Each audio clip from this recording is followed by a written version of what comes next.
It's always a question of when you hit that go live button. When do you commit to it? When do you push it? Because once you hit it, you're in for the long haul. And I think we might have a long haul here today on the Panther-Lair Post-Game show after Pitt closes the 2023 season with a 30-19 loss at Duke.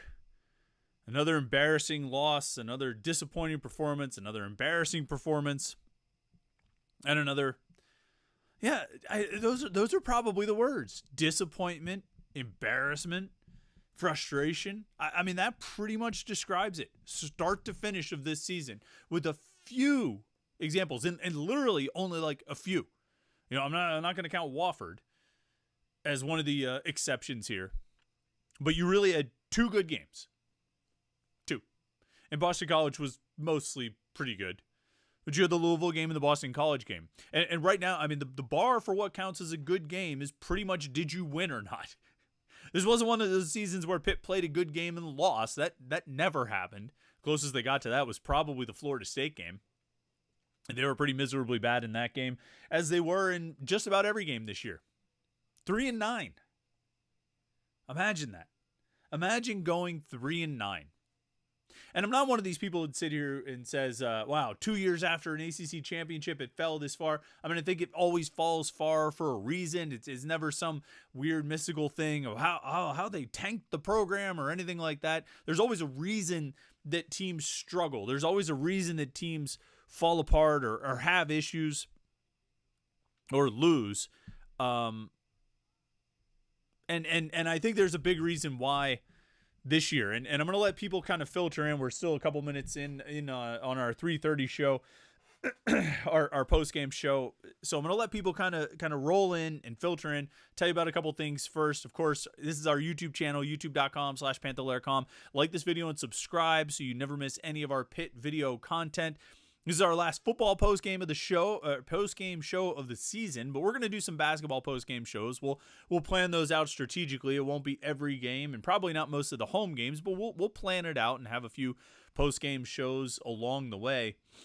We'll see about that, and I'll keep you posted and let you know. But throughout the week, we have our morning Pitt videos every day of the week, Monday through Friday. We talk about Pitt sports just to get your day started, and we'll keep those going even though the football season is over. We'll have our weekly live stream that we do every Wednesday night at 8:30 p.m. That's a regular. That's going to always be there. I don't know if they'll all be as much fun as this past week's game Wednesday night live stream was when we had a lot of guests join us. But me and Jim Hammond will be here for an hour every Wednesday night, 8:30 to 9:30, right here at youtube.com/Panther-Lair.com. You want to make sure you don't miss any of that. So subscribe to our YouTube channel. You can turn on notifications so you get an alert sent to your phone every time we go live, every time we post a new video or anything like that. So do all those things. And, of course, check out the website, Panther-Lair.com, Pittsburgh.rivals.com. We got a special deal running right now. Get 75% off your first year of a subscription to Panther-Lair.com. That's a great deal, and this is the time to do it. Coaching changes, transfer portal, recruiting, it's all kicking into high gear now that the season is over. You may be disappointed with Pitt, but you're still going to follow the team and you're still going to want the coverage. And the best place to get it is at Panther-Lair.com, Pittsburgh.rivals.com. Check my Twitter. I've got the details on that 75% off discount right there on that special Black Friday sale we're doing. But get it quick because it's not going to last forever. It's not going to be around forever. Let's see how our crowd is rolling in here. We've got everybody jumping in and getting ready for the conversation. I'm going to say this off the bat, all right? This is our last post-game show of the season, right? This is the last one we're doing, and you know how we typically do it. I mean, I take as many comments and questions as we can get to. If you want to make sure your comment gets read or your question gets answered, you can be a super chatter. You click the little dollar sign down at the bottom, and then you can we'll make sure we get to it and answer your question or respond to your comment. But because it's the last one of the season, the super chatters will always get priority. We're going to get to your comments first. We're going to get to your questions first. But because it's the last one of the season, all right, I'm going to attempt to read every single comment that we get and answer every single question that's in the chat. Super chatters are going to take precedence. We're going to get to you first. But if there's a comment or a question in the chat, we are going to get to it. All right, I'm going to start off with a couple of super chatters here. All right, Michael B is a regular super chatter. Every week comes through, and I can't thank you enough, sir. Michael B says, "Hi, Chris. I cannot believe that a program 2 years removed from winning the ACC now finished 3-9. I know you try and put a positive spin on things, but can you please call out the coaching? Narduzzi should be coaching for his job." Well, maybe he will be next year. Maybe he won't. I don't know. There's a long time between now and then. We got to see a lot of changes and a lot of, what happens through the offseason and how next year goes. I'm not really thinking about whether Pat Narduzzi's on the hot seat or whether he's coaching for his job. I don't really think he is. But, I mean, obviously this year is disappointing. It's disappointing for everybody involved in the program. But I'll say this. You want to talk about, like, calling out for coaching, or calling out bad coaching decisions or this or that. And look, today was full of questionable things. The 2-point conversion, I guess you were going to go for 2 so you could kick an extra point to win. I mean, I just think you kick the extra point now and then decide when you get down there, if you score another touchdown, you decide whether you want to go for 2 for the win or kick an extra point to go to overtime, but just kick the extra point now. It ultimately didn't matter. And they still, you missed the 2-point conversion. You still have the opportunity to get a 2-point conversion to send it to overtime. So it was largely moot point, but it didn't make a lot of sense. It also didn't make a lot of sense why, as Duke was driving for the final field goal, Pitt had a stop on 2nd and 8, stopped him for 4 yards. So it was 3rd and 4 from the 33, and Pitt let Duke run the clock. The clock was under 4 minutes. By the time Duke snapped the ball, it was under 3 minutes. Pitt let Duke run the clock all the way down. And then on 4th down, they let him do it again. And the clock was all the way down to like 2 minutes. They probably wasted close to 2 minutes not calling timeouts. And then after Pitt goes, 4 and out, they turn it over on downs. Then Pitt starts calling timeouts. What are you doing? But here's the reality of it. Here's my bigger thought, okay? Pitt is 3-9 this season. And there are years when a team might go 3-9 or 4-8 or 5-7, might have a bad year, might have a bad, just a bad season, and there's bad luck involved. You have key injuries, you have this happen, that happen, this weird thing, that weird thing. It's just a weird season, it's a weird game, and sometimes you just have one of those seasons that just doesn't go your way. And that happens, and we don't excuse it, and you're not going to sit back and celebrate a 4-8 season because, things didn't go your way, but it's a little more acceptable than the alternative. And what we have is the alternative. This year is the alternative. Because this year, every issue Pitt had, aside from injuries on the offensive line, every issue Pitt had this season was self-inflicted. I mean, literally, if I look at the reasons why Pitt lost games, why Pitt lost this season, why Pitt went 3-9, it was all self-inflicted. All of it. From the quarterback mess at the start of the season, the decision to go with Phil Dracovic to begin with, the decision to stick with him for 5 games, the decision to then go to Christian Veer, before you finally come around to starting Nate Yarnell. And as an aside, I mean, Yarnell's final stat line today, 25 of 35, 265, 2 touchdowns, and the pick. Pitt wins a minimum of 7 games, a minimum of 6. We'll say the baseline floor for this team with Nate Yarnell starting 12 games is 6 wins. And you'll never be able to convince me otherwise. Never be able to. When we saw some of the throws he made today in his second start, you will not be able to convince me that he could not have beaten Wake Forest, Syracuse, with a little bit more lead in, Duke, West Virginia. There are enough games out there against not very good teams that Nate Yarnell would have beaten them. Because particularly in the first 9 games of the season, and certainly the first 5, there were multiple losses incurred by the play at the quarterback position, and Nate Yarnell would have been an improvement over that. That's self-inflicted. That's self-inflicted. That's not bad luck. That's not goofiness. That's not the ball with pointed ends bouncing in strange ways. That's not bad calls going against you. That's just self-inflicted. You picked the wrong quarterback, you stuck with him for 5 games, and then you picked the other guy and stuck with him for another 4, during which he turned the ball over a ton of times. before you finally got to the guy who actually seems like he might be the best option out of the three. And this isn't recency bias. This isn't this or this isn't that. I'm watching Nate Yarnell over the last 2 games, and I'm saying this guy's playing better and more consistently and more efficiently and taking less risks with more upside. Well, upside maybe is a higher floor. Our good friend Chaz Rich made this point on Twitter that, Yarnell may or may not have as high of a ceiling as Dracovic and Bayer, but he seems to have a higher floor. And let's be honest, the floor was the basement with those guys. In the first 5 games, the floor for the quarterback play was in the basement or below. It was in the catacombs. It was where the floor was when Phil Dracovic was out there. And I'm sure they would have won more games in the first 5 and the first 9 with Nate Yarnell as the starting quarterback. That's self-inflicted. And if you want to say you went through training camp and Phil Dracovic was clearly the best option, okay. I've heard various people tell me that. Okay. But it was pretty clear. By the end of week 2, possibly, certainly by halftime of week 3, that Phil Dracovic was no longer the best option. And the sooner you got to the best option, the better chance you would have given yourself to win games. So that was self-inflicted. And today's game was a great example of what this team did to itself week after week after week after week. This is a 10-10 game at halftime. Duke comes out and kicks a field goal on their first drive in the second half. They had a 3rd and 9 where Pitt stopped them, but Sam Okunlola committed a personal foul. I forget what his personal foul was there. That converted the 3rd and 9. They had a 3rd and 11. The pass was incomplete. Who knows what would have happened, but A.J. Woods gets called for a pass interference. It's 30 yards on like a drive that was like 67 yards. 30 of them came from 2 15-yard penalties on Pitt, and they end up leading to a Duke field goal. That's 3 points. Next drive Duke has, they're on 3rd and 7.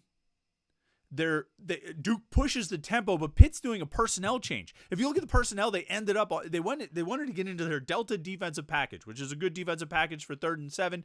They had a decent amount of success against Duke in that Delta package, I think, sort of anecdotally. I haven't looked at the numbers yet. But Pitt starts changing personnel, and they're bringing in Jimmy Scott, and they're bringing in Jordan Bass. So I don't even know how much Jordan Bass played all game, but he's coming in here. And they end up, it's sort of a scramble drill. It's a broken play. Grayson Loftus does this little flip forward pass. It goes for 46 yards. Pitt was clearly out of sorts. They weren't set. They weren't ready to run the play. Call a timeout. Call a defensive timeout. We know you're not, opposed to defensive timeouts. Call a defensive timeout. Instead, they give up a 46-yard pass, and then it ends up leading to a touchdown. It's 10 points due to Pitt's screw-ups. Next drive, 3rd drive, 2nd and 15. Great spot to have the offense in, right? You push them back to 2nd and 15. Marquez Williams commits a pass interference. And, spare me. What do the kids say? Miss me. Miss me with all the, what? What did I do? You had a bear hug on the receiver.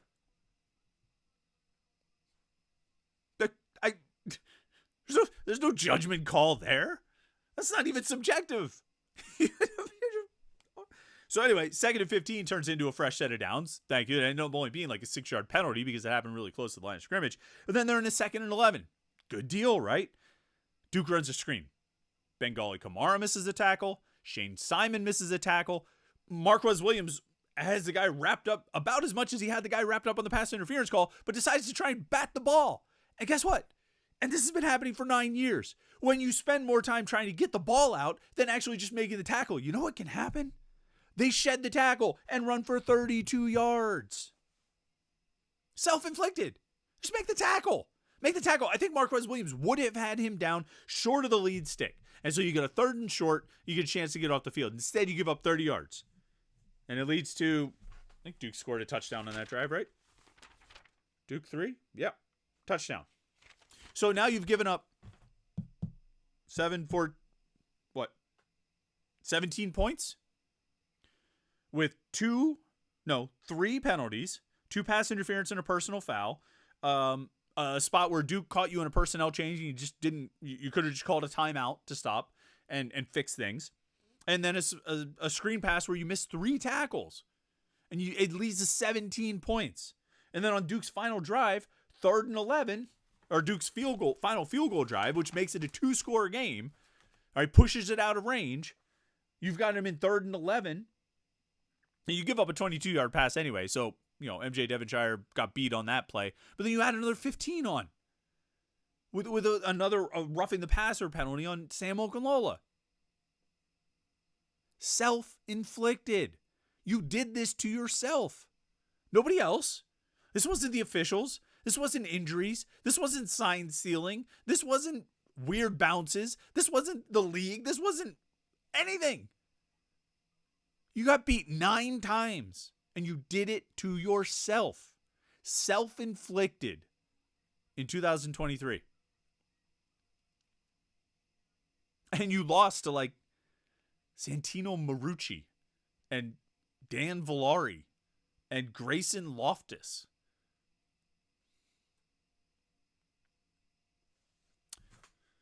And you did it. It was self-inflicted. All right, super chatter. Gracie Byrne 13.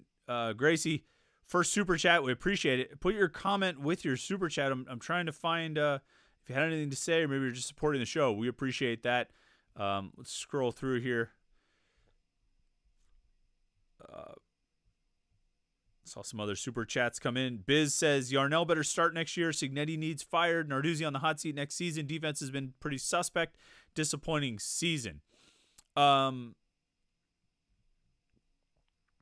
So we'll have a lot of conversations about this. We'll have a lot of conversations today. We'll have a lot of conversations throughout the offseason. We'll have a lot of conversations in the spring. And actually, we're going to have a lot of conversations probably over the next week. I'll probably do a whole Morning Pit episode on this next week. How do you see the quarterback situation heading into next year? Is Nate Yarnell now clearly your guy? Has he done enough? And I actually asked this question in the 321 column yesterday on Panther-Lair.com. I said, has Nate Yarnell done enough? Or no. I asked the question, how much impact should the Duke game have on how you approach the quarterback situation? If you're the Pitt coaches, how you approach the quarterback situation next season, how much of it should be impacted by what happened here in the final 2 games? Put it another way, did you see enough out of these 2 games to believe that Nate Yarnell is the answer for next season? Put another way, did you see enough out of these 2 games to believe that you don't need to go to the transfer portal for a quarterback? And I know that the way the last 2 years of transfer quarterbacks have worked out, that there's sort of a feeling of, no, don't want to see any more transfers, need to develop guys from within. And I get that, but I think I don't think the Phil Dracovic experience, the Keaton Slovis experience, the Christian Bayer experience should totally sour you on the potential that exists in the transfer portal when it comes to quarterbacks. Because you can still find good players out there. You just have to get the right guy. You have to get the right match with your offensive coordinator. That's what you have to get. It's not that the concept of getting a quarterback out of the transfer portal is flawed. It's that the guys they've gotten in the matches they've tried to create between quarterback and offensive coordinator have been flawed. And that's where it hasn't worked. That's why it didn't work last year. That's why it didn't really work for the first 9 games this season, with the exception of the Louisville game. More or less.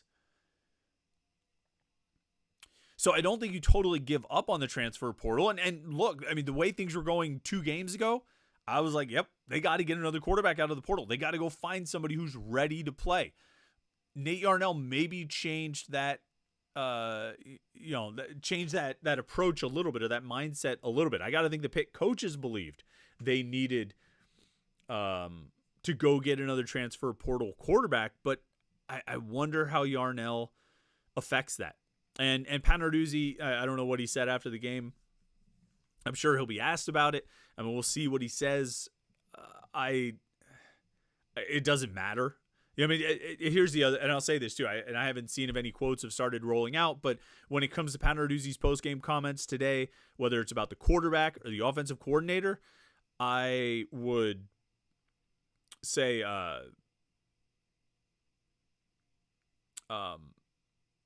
take it with a grain of salt. I always reflect, and I brought this up before. I've said this before. After the Sun Bowl in 2018, I asked Pat Narduzzi, I said, what's your confidence level in your offensive coordinator? Because everybody wanted Sean Watson to be fired at that point. And rightfully so. Their offense was, I mean, despite the fact that they had 2 1,000-yard rushers for the first time in school history, the offense was pretty bad.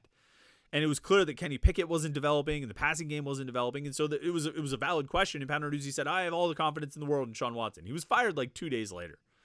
So if Pat Narduzzi comes out today and says Nate Yarnell is going to be our starter and I believe in Frank Cignetti for next season, don't get too worked up about it just yet. You know what I mean? Check in again in like a week and see where things are, or 2 weeks, depending on, see where things are. Because Narduzzi after the games, you get a mixed bag sometimes in the comments. So I wouldn't get too caught up in it. But this question about the quarterback situation is one we're going to be discussing a lot. And I think we'll probably talk about it a lot today, let alone over the course of the next, few months. Well, At Harris says, Dracovic yucking it up after the game. What a chooch. I mean, that's not very nice. But, I mean, I'll be honest. Like, there were times where they would show the Pitt sideline. And this is like, I hate doing something like this. I hate saying something like this. I hate observing something like this because you get like a quick 3-second clip of the sideline and think that you have a read on the whole, the mindset and mentality that's going on over there. And that's not fair. It's such a small glimpse into what they're doing or how they're acting or behaving on the sideline, and let alone what they're thinking or believing. But there was more like good vibes, good feelings, good times on the sidelines during losses this season than you would like to see. I mean, get a little mad sometimes. Where's the frustration? Shoot, last year in the regular season finale, Pitt beat Miami, won at Miami for the second time since the Kennedy assassination, and Devin Danielson's bashing a helmet off his head. Like, who's bashing a helmet off their head right now? You just went 3-9. You just got beat 9 times in a season. You won 3 games in a year. Like, after some of these penalties, after some of these mistakes, after some of these like long plays they gave up, yeah, you should probably hit yourself in the head with a helmet. Just some kind of expression of the frustration you're feeling. I mean, we didn't really see that. Didn't really get much of that. Like, at least like on the sidelines. But, and again, I don't want to read too much into that stuff, but like, why is it when they show the sidelines, Pitt guys seem to be just sort of, relaxing? Maybe this team just didn't have it. Maybe this team just didn't have it from the start. Maybe they just didn't have the horses. Maybe they just didn't have the right mentality or right mindset. Maybe, even though it's only 2 years removed from a championship, maybe that 2 years feels like more. Maybe they're relying on a lot of guys who weren't part of that team. A lot of guys who didn't see how that team rallied and how that team won and how that team played and how that team followed Kenny Pickett. Maybe this year's team relied on a lot of guys who don't have that experience. We talk about it a lot on the basketball side, right? You've got this linkage. You've got guys carrying down the lessons of last year and the mentality of last year and the culture of last year, and it seems to be carrying over and bleeding over to this year's team. Well, maybe football needs that. Maybe football doesn't have that. And maybe football is suffering from not having that. Because I don't think this team had the... Like, I don't want to, make it personal with players on the team, but it maybe they didn't have the toughness. You know what I mean? Like, maybe they didn't have that will, that desire that the previous teams had. Last year's team, for whatever you want to say about them, rattled off 5 wins in a row. And however they did it, I mean, they truly did it by any means. And that was a slogan for this year's team. Pitt had one of its slogans this year was by any means. And I think last year when they won 5 in a row, they won all their games in November and then the Sun Bowl, they really did it by any means. You look at the ways they won those games. They won them all in very different ways. The pick sixes at Virginia, some of the defensive stands against Syracuse, Brandon Hill with the scoop and score against Duke, and the way the Miami game went with Jared Wayne, and then the Sun Bowl. I mean, 5 field goals, and Nick Patty by any means. Nick Patty running for a first down by any means. And this year's team didn't seem to have that.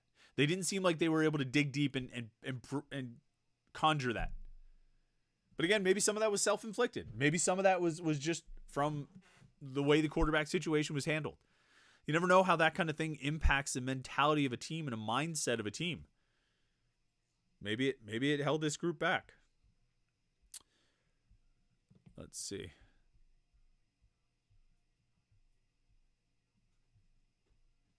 Tito Panther, welcome to the show, sir. Tito Panther's a super chatter for the first time, but I'll have to keep an eye out for your comment. Gracie Byrne 13 says Okunlola needs to have his scholarship pulled. He did nothing this year. Not so sure about that one. Gracie Byrne, Okunlola only had 1 tackle today and a half tackle for loss, but he was among the team leaders. I want to say he was. Bring up the defensive stats.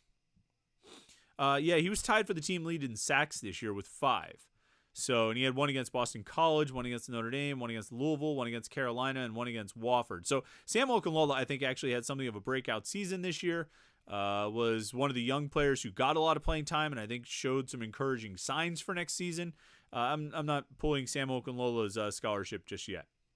DPJ is a super chatter, says, what's the process that a head coach goes through in finding an offensive coordinator, and how does he determine how much control the OC has in picking his staff? I mean, every coach probably has their own processes. They probably have an idea in mind of a few guys they know they want to talk to when they come into a situation where they have to, or they are making a change. And I think they start, reaching out, either reaching out directly or reaching out through people, people they might know in common acquaintances, mutual acquaintances, I guess would be the way to say it. I think they start reaching out, and then there's an interview or a second interview. A lot of times Pat Narduzzi has involved some of the players, some of the offensive leaders in meeting with an offensive coordinator candidate, and they've been sort of involved in the process. And then as far as like the rest of the staff, this is the interesting thing. Well, it's one of the interesting things. I think when, if Pat Narduzzi does make a change at offensive coordinator this offseason, I mean, I could see him making a few other changes on the offensive side of the ball as well. But the question will be, if you're, Narduzzi, do you let the new offensive coordinator, have some input on the coaches who get hired, have some input on who gets fired, who gets hired? I don't know how long you want to wait on some of those things. To some extent with the assistant coaches, there's not really a lot of upside in making changes there prior to signing day. I think the coordinator, you might want to do that and let that guy decide if if he wants to bring in a new quarterback, somebody out of the transfer portal, and maybe he has connections to do so. I mean, I advocated that a couple of weeks ago, that if they were going to do it, they should have done it at the beginning of November. If you already have your mind made up, then do it. So you can get a head start on finding someone, and that new guy can come in and hit the ground running. And they didn't do it, obviously. I don't necessarily think that means that they won't do it. But it's like I say, I think you could probably, if you're going to change the coordinator and a couple position coaches, I think you do the coordinator as soon as possible. You could wait on the position coaches until after signing day and kind of make that decision, after Christmas or around New Year's, the coaches convention, whatever it is you might want to do. I don't know if there's as much urgency to do it there as there is with the coordinator position. Saw another super chatter. Michael B comes in and says, okay, so great. Siggs will be fired. How can anyone be confident he will bring in an OC who understands 21st century football? I mean, that this is a common, what I haven't done? Michael B. Right? We're half hour into the show, and we're going to have a long one here, so I got to pace myself, but half hour into our final post-game show of the season, and we haven't even done a shot. To Michael B, to the super chatters, to everybody who stuck with these post-game shows despite a 3-9 season, salute to you, sirs, and ladies, and everyone.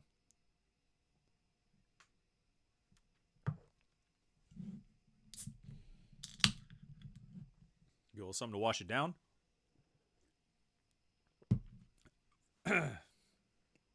So when it comes to Pat Narduzzi hiring an offensive coordinator, let's say that time comes. if that time comes. You know, I don't think everybody he's hired has been Stone Age or whatever you whatever you want to call it. Got the hiccups from the shot. I think Jim Chaney was forward thinking enough. I think Matt Canada ran a good college offense. I think Mark Whipple ran a good college offense. Probably a little too pass heavy for Pat Narduzzi. But I don't think he's wrong that they could have been more balanced in 21 and maybe even been more effective than they were. Although they set records, so they kind of did well.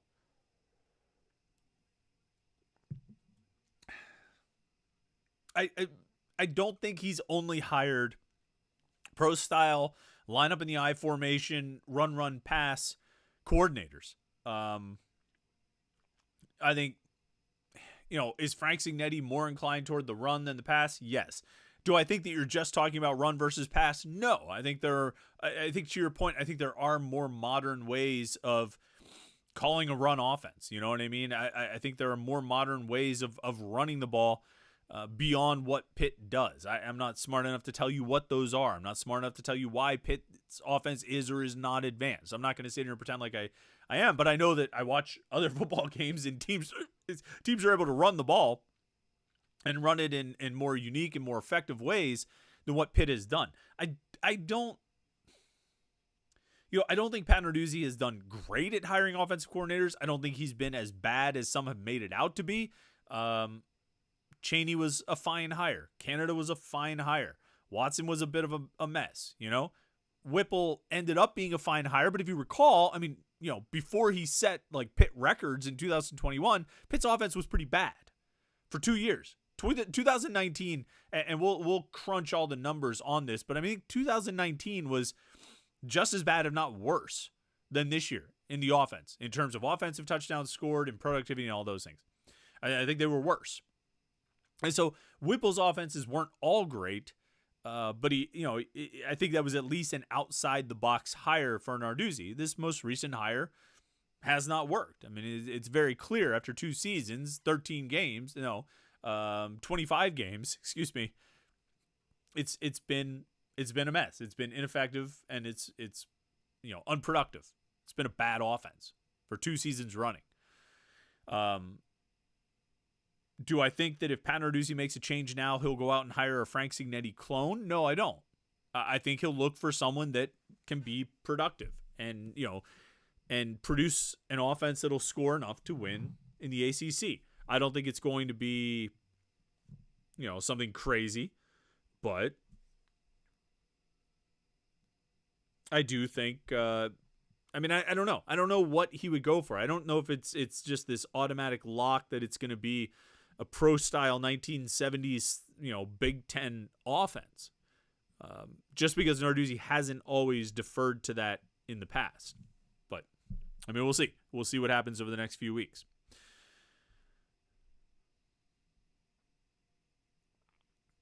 All right. All right. Super chatters will always get precedence, but let's start.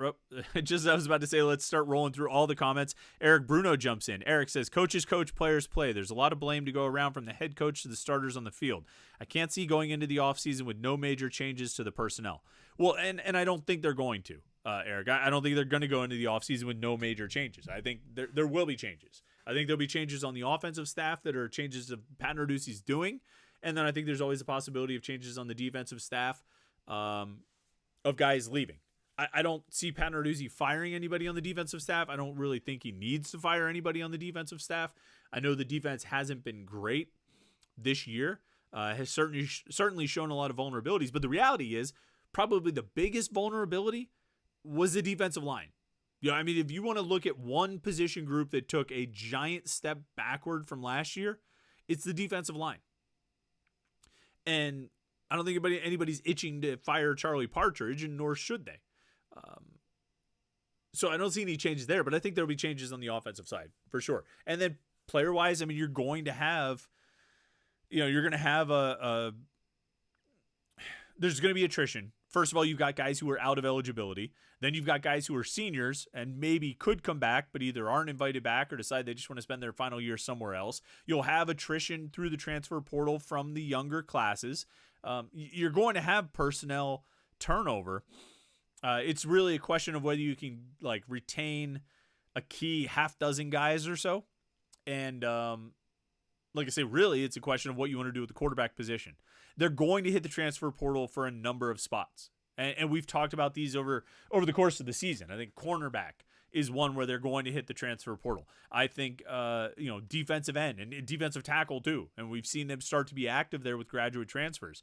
Those are probably spots that you want to, approach in the transfer portal. Cornerback, defensive tackle, defensive end. And on offense, I mean, you could always use an offensive lineman, but it's really a question of whether or not you want to go get another transfer quarterback. It's really a question of whether or not you believe in Nate Yarnell and whether you're going to ride with him, or you want to bring someone else in to be in that competition and ideally win the job for next season. And that's a decision that Pat Narduzzi and his staff are going to have to make relatively quickly. The transfer portal opens. It's actually not 2 days from now. It's not the Monday after this game. It's the Monday after the conference championship game.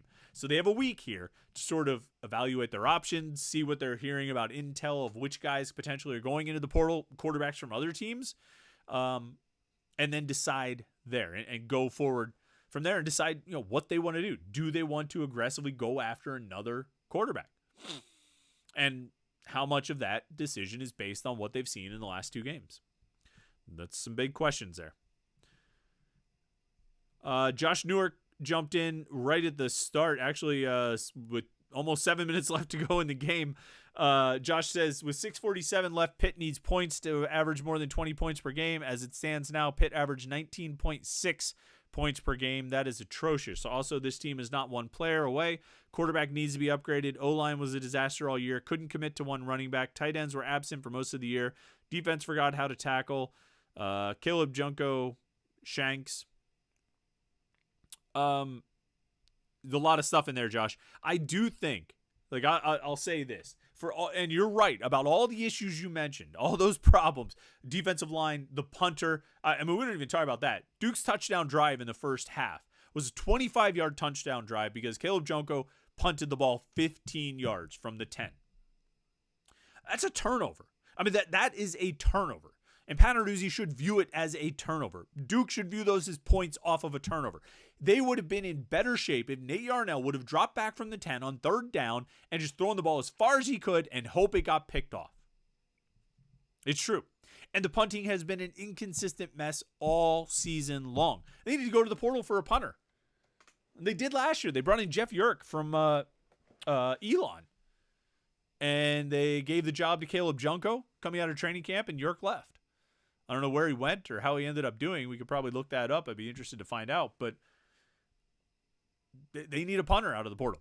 But to Josh's point, you're right about all those issues. And the O-line was decimated by injury. That was a big problem. The commitment to the running back, the commitment to the running game never made any sense to me. We talked about that a lot. The lack of usage for the tight ends until Nate Yarnell jumped in. And Yarnell feeding the tight ends again today. I want to bring up that number. Nate Yarnell, Carter Johnson had 11 targets today, 6 catches for 55 yards and a touchdown. Malcolm Epps had 4 targets. And, I mean, Malcolm Epps, another one. I mean, it's a touchdown. The ball is in your hands twice. One definitely inside the end zone. And it would have been a tough catch, but the kind of catch you need to make if you're a college football player. And then the second one, he's catching it like right at the goal line. And he has the ball. It's in his hands, and he drops it. Terrible. But you're right about everything you said, Josh, about lack of usage for the tight ends, O-line injuries, running back usage, workload doesn't make any sense. But with all of that in mind, all 3 phases, we take them all together, and I still maintain with just decent quarterback play, just average quarterback play, they win like 7-8 games this year. Really. I like, if you got the quarterback play you got out of Nate Yarnell today over the course of the first, I think you probably beat West Virginia. And if Nate Yarnell's going all through the season, by the time he gets to Wake Forest, he's much more comfortable than he was today, and he probably leads them to victory there. They probably score at least one touchdown at some point in those middle 10 possessions when they were shut out or only got a field goal. I think Nate Yarnell probably gets more points against Syracuse. And then by that point, he should be ready to go out and beat Duke. And so we don't have to do anything crazy. You don't have to beat North Carolina. You don't have to beat Notre Dame. You don't have to beat Florida State. You beat Louisville, so, that was cool. But you don't have to win any crazy games. Just take care of business against the bad teams on your schedule, which you only needed a decent quarterback to be able to do. And so there were personnel issues all over this team. There were coaching issues all over this team. There's no question. But with just okay quarterback play, not absolute bad quarterback play, they win a bunch more games. Probably double their win total. Minimum of 6 wins. Probably 7 or 8. Whatever that number would have ended up being, it would have been more than 3.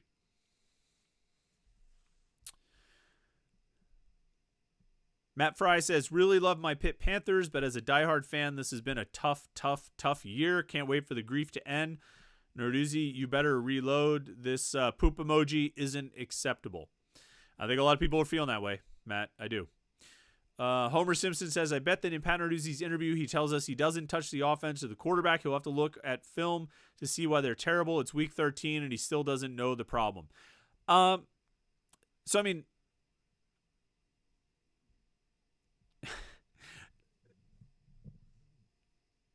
I don't think his post-game press conference is going to give us insight on that. And actually, Homer Simpson's next comment is, Pat Narduzzi will fire Frank Cignetti in the next week, and then he'll wait 3 to 4 months to make a new offensive coordinator hire, and all the good recruits and transfers will be gone. Welcome to Pitt football. Well, so you acknowledge that Narduzzi recognizes the issue.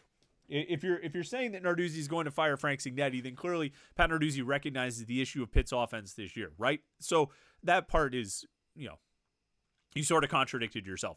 But then you talk about waiting 3 to 4 months. He's not going to wait 3 to 4 months. It's a hyperbole. I understand that Pat Narduzzi has historically waited longer into the offseason before he made a change, but he also often did so because Pitt was playing in a bowl game.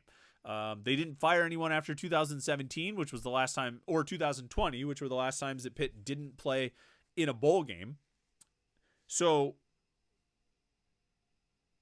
you can make a case of, even if they made a bowl game, they should have fired Sean Watson after the ACC championship game or something in 2018. But we've not seen them in a position to change coordinators after a bowl-less season. Actually, 2020 was going to be Mark Whipple's final year until Kenny Pickett decided to come back for 21. So that year we might have seen Whipple fired a little bit earlier, or Whipple leave a little bit earlier. This year, we're going into an offseason where Pitt doesn't have a bowl game. They don't have practices. They just have recruiting on the road, but that's not for a week. Coaches can't go out on the road recruiting until Friday. So they've got all week to make some of these decisions. And, if I had to bet, I would assume Narduzzi will make some of those decisions this week.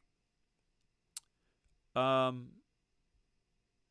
Sebastian says, I think one question that needs to be addressed is if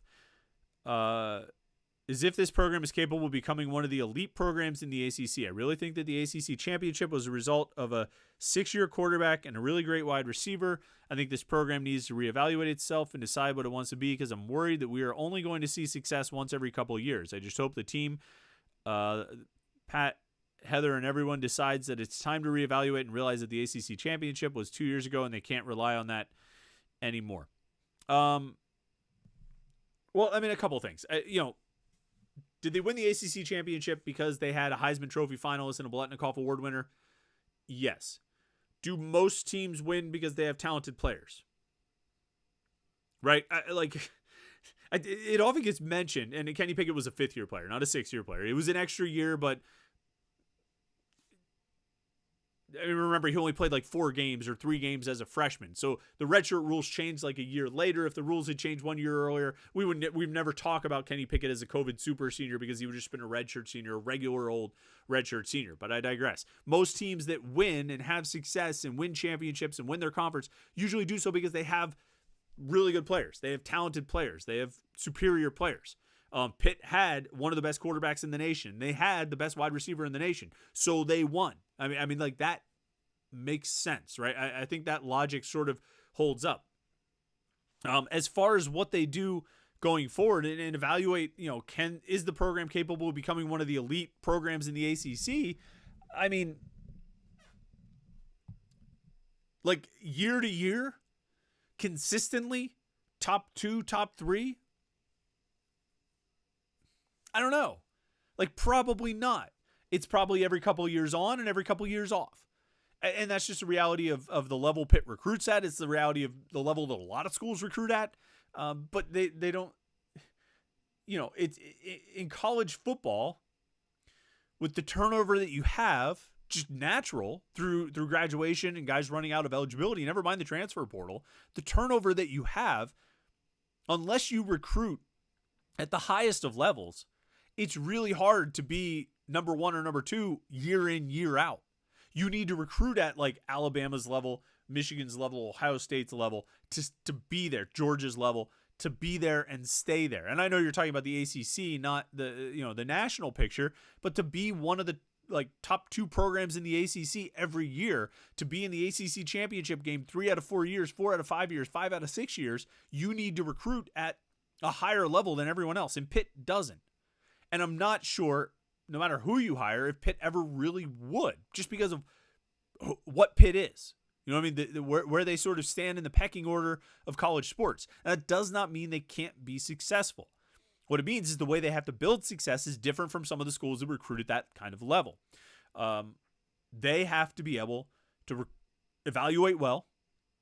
They have to find the guys who fit their offense and defense well, and they have to bring those guys in and develop them and grow the team together so that you hit those sort of peaks where the quarterback is experienced and you have an experienced offensive line, so you can operate your offense. You got a few key guys on defense that are older players, seniors, and it ebbs and flows. It's cyclical, and then you have to be able to strike when you hit one of the top parts of that cycle, like they hit in 2021, and they were able to capitalize. They were able to strike and win the ACC championship. Ideally, you would strike at the top of that cycle and get yourself into the playoff conversation, but winning a conference title is a pretty good, consolation prize. But I think that's the reality of how Pitt fits in to college football. I think in basketball it's far easier to sustain because you have far fewer players. I think you can make more of an impact in the transfer portal, and I think you only need 1 or 2 guys as opposed to 15, like you need in football. So it's tough. It's tough to operate at that level consistently year in, year out. For schools like Pitt and the vast majority, it's going to be cyclical. You're going to be up and down, and you try and make the most of those up years, and you try and keep the floor as high as possible for those down years. Now this year, the floor fell out. This year, the floor was lower than ever. So let me see here. Homer Simpson says Nate Yarnell is Christian 2.0. He's a little better, but not by much. Throw an interception in the end zone and nobody literally around, literally right to the guy. Yeah, but I'm pretty sure on the replay it showed that Kenny Johnson was screened by the referee on that play, that interception. I mean, that looked really bad, but I think it was pretty clear that Kenny Johnson was the target, and I think he was sort of screened. I just think Yarnell made plays like his touchdown pass to Carter Johnson. You know what I mean? The touchdown pass to Bub Means and the pass before that to Malcolm Epps. The other pass to Malcolm Epps in the end zone that he dropped. I mean, those are really good throws. I mean, he really good plays, and plays that I don't know that Christian Varick makes. And I think Christian Bear is a talented guy. I think Christian Bear has a lot of arm talent. He makes really nice passes, but he also has a huge propensity for turning the ball over, which he did way too much. Nate Yarnell has not shown that. He's thrown 1 interception, right? 1 interception, and that interception, and I hate to say it like this, but we'll watch the film. I think when we go back and look at it, we'll be like, oh yeah, Nate Yarnell got totally screened by the ref. So yes, I mean, that goes on Nate Yarnell's, or not Nate Yarnell didn't get screened by the ref. Kenny Johnson got screened by the ref. That goes on Nate Yarnell's record. It goes on his permanent record. But he, overall, he didn't really put the ball in jeopardy the way Christian Bayer did. And certainly the way like Phil Dracovic did at West Virginia. Let's see. Oh, Super Chat came in here. Focus Pooler 1. Man, you got to put your comment with your super chat. I'll try and scroll through and find it if you had something else to say there. But I appreciate your support, though. Damian Williams is a super chatter, says, I'd be happy with Yarnell with Vair as the backup. So that's going to be the big question, and we'll keep talking about it, and I'll take your opinions on it of, are you good going into next year with, Nate Yarnell as the starter and Christian Vair as the backup? That seems good, but I guess the question is, do you feel like you can do better? Do you feel like you can find a better option in the transfer portal? And that'll probably depend on who's out there and who they feel like they can get. Let's scroll back up to some of those comments, questions here.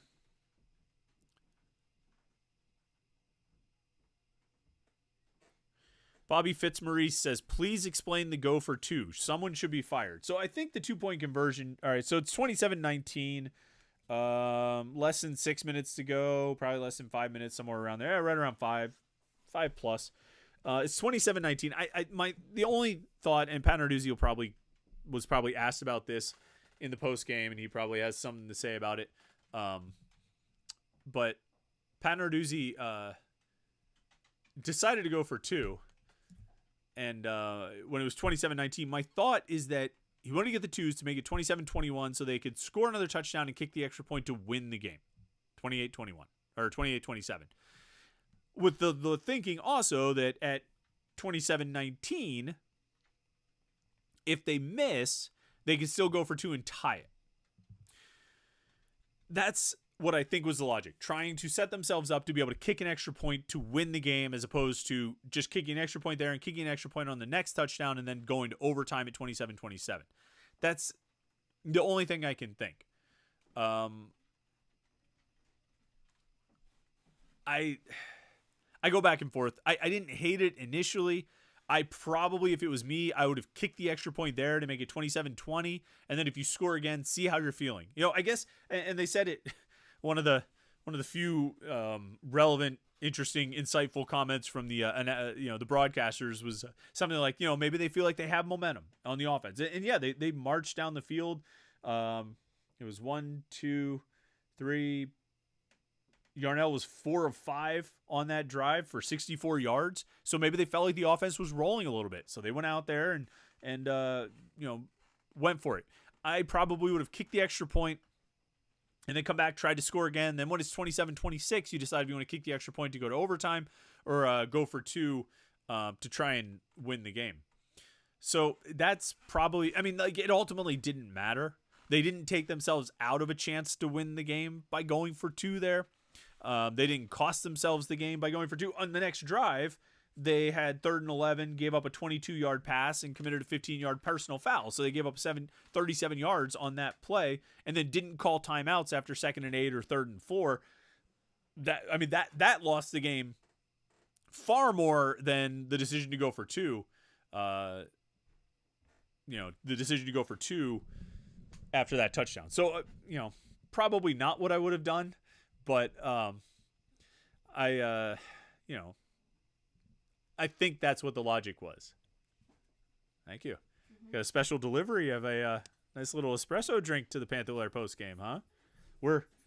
We got beers, we got espressos, we got whiskey. This is it's the season finale when you've got everything kind of coming together. This will power us up to keep the post-game show going for a while.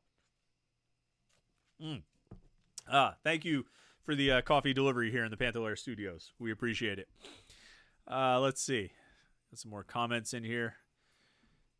Where is it? RJCman38 says, another game and 0 second half adjustments. Isn't that a metric used to grade a head coach? Second half adjustments, huh? Second half adjustments. Let's talk about second half adjustments. Because Pitt, gave up 87 yards in the first half. Only gave up 1 touchdown, and that was a 25-yard drive after a 15-yard punt. So, going pretty well in the first half. Second half adjustments. Yeah, let's talk about that. So,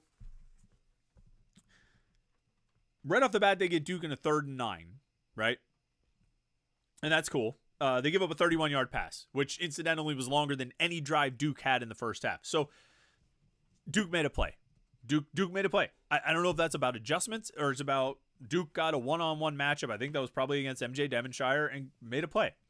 They get Duke into 3rd and 9 after that, and they stop them.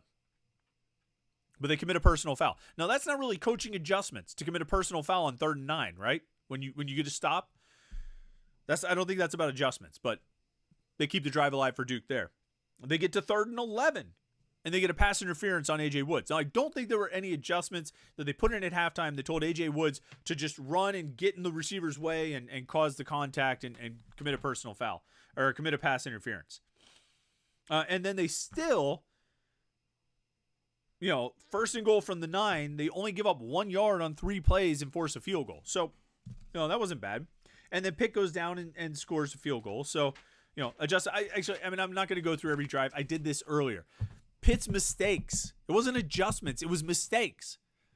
Eventually, Duke was probably going to score at some point. You weren't going to hold them to 10 points all game or 13 points all game. They were going to get theirs because it's college football. Teams score. What are you going to do? But Pitt's mistakes kept Duke's drives alive. Like, I don't know about adjustments. You want to tell me about adjustments? You tell me what adjustments you did or did not see. And if you want to say, well, all I know is that Duke scored, 20 points in the second half, so where's the adjustments there? Well, the adjustments are that every scoring drive Duke had, Pitt made critical errors and mistakes. Penalties, 15-yard penalties. Missed tackles. They give up a 32-yard screen pass because they missed 3 tackles. They give up a 46-yard pass on a 3rd down because they don't call timeout while their guys are shuffling around and everybody's out of sorts. They give up a 3rd and 11 on a 22-yard pass, which wasn't really about adjustments. It was just a guy making a great play, and then they get another 15 yards for roughing the passer. I'll criticize a lot of things out of this game, and I'll judge the coaching staff on a lot of things out of this game. I can't really go too hard on adjustments because, number one, I'm not smart enough to sit here and tell you what adjustments they should or shouldn't have made. I mean, again, they gave up 87 yards in the first half, so they played pretty well defensively, if we're talking about the defense. So I can't sit here and tell you what adjustments they should or should not have made. But what I can tell you is that time after time after time, they shot themselves in the foot.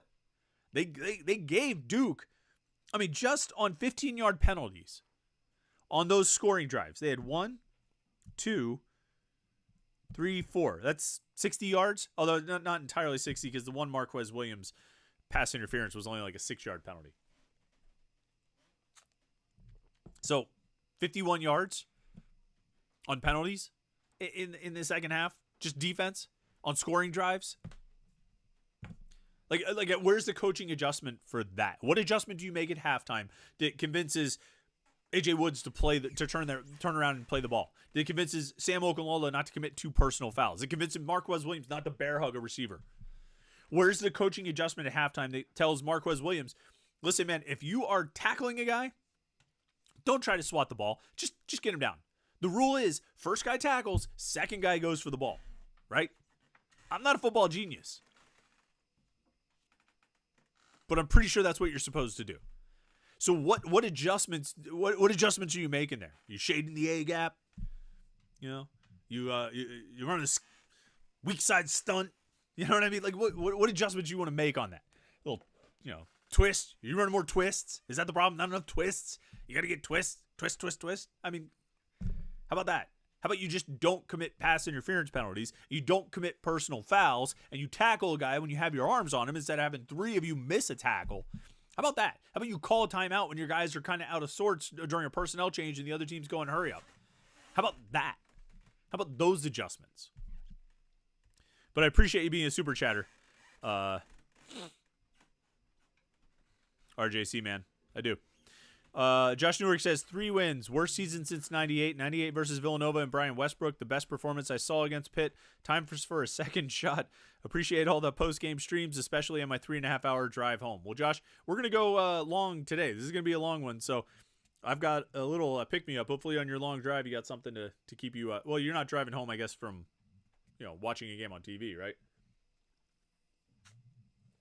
But get a little coffee drink. Keep yourself moving.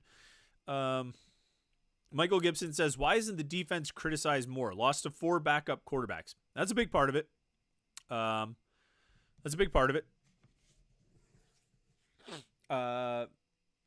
defense has been rough this year. The defense has been it's been worse against the run than it's ever been under Narduzzi. It's been the worst pass rush, or the worst run defense we've seen under Narduzzi, and probably the worst pass rush we've seen in a number of years. The least effective, least consistent pass rush in a number of years. I'd have to go back and look at the numbers of when they had this ineffective of a pass rush. To me, it's all up front.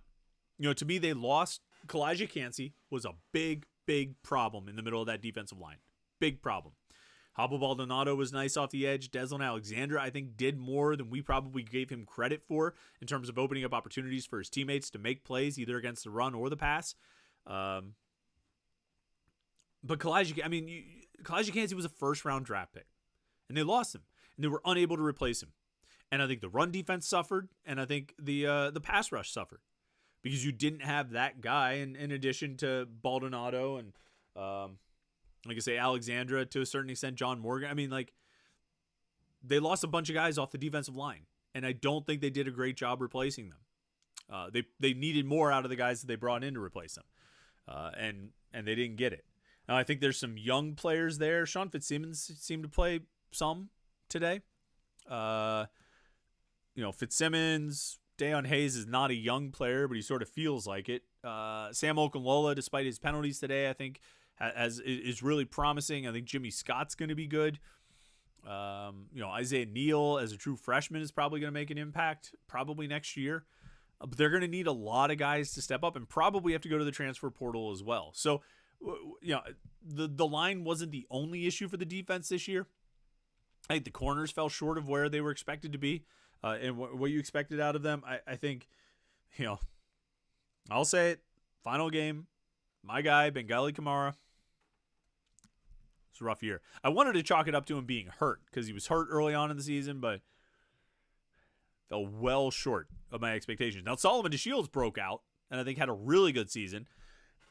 Excuse me. I don't think Shane Simon was all that great this year. Brandon George was up and down. Really, the safeties were good. Thought the safeties played well this season. I think all three of those guys really emerged as like viable players that you should feel good about the season or good about that position heading into next season. But otherwise, the defense had some big problems. There's no question. And you're right. They lost to how many backup quarterbacks, right? West Virginia, Wake Forest, Syracuse, this Duke. I mean, it was bad. So yeah, it's not just the offense; it's the defense too. Bill Florigen, Super Chatter, says, again, nothing personal, but I'm very happy that this is the last Frank Cignetti offense I will watch. I don't want to say he single-handedly ruined this program, but he did more than his part. I mean, if we've said it once, we've said it a million times. Last year, they go 8-4 in the regular season. They should have been 10-2, but they lost the Georgia Tech and Louisville games because of offense. This year, how many games did they lose because of offense? I would say every one except Carolina, Florida State, and Notre Dame. So that's 9-3. If the offense doesn't lose those other games, that's 9-3. And that's not to say the defense was great. And I guess probably to the earlier question who asked it about criticizing the defense, Michael Gibson's question about criticizing the defense, like the defense wasn't great. I mean, the defense, first half against Cincinnati, right? Got run all over. Wake Forest, they give up that drive at the end. They give up the game-winning drive. Syracuse, they get run all over by that mess of an offense, right? This game today, they lose to a third-string quarterback.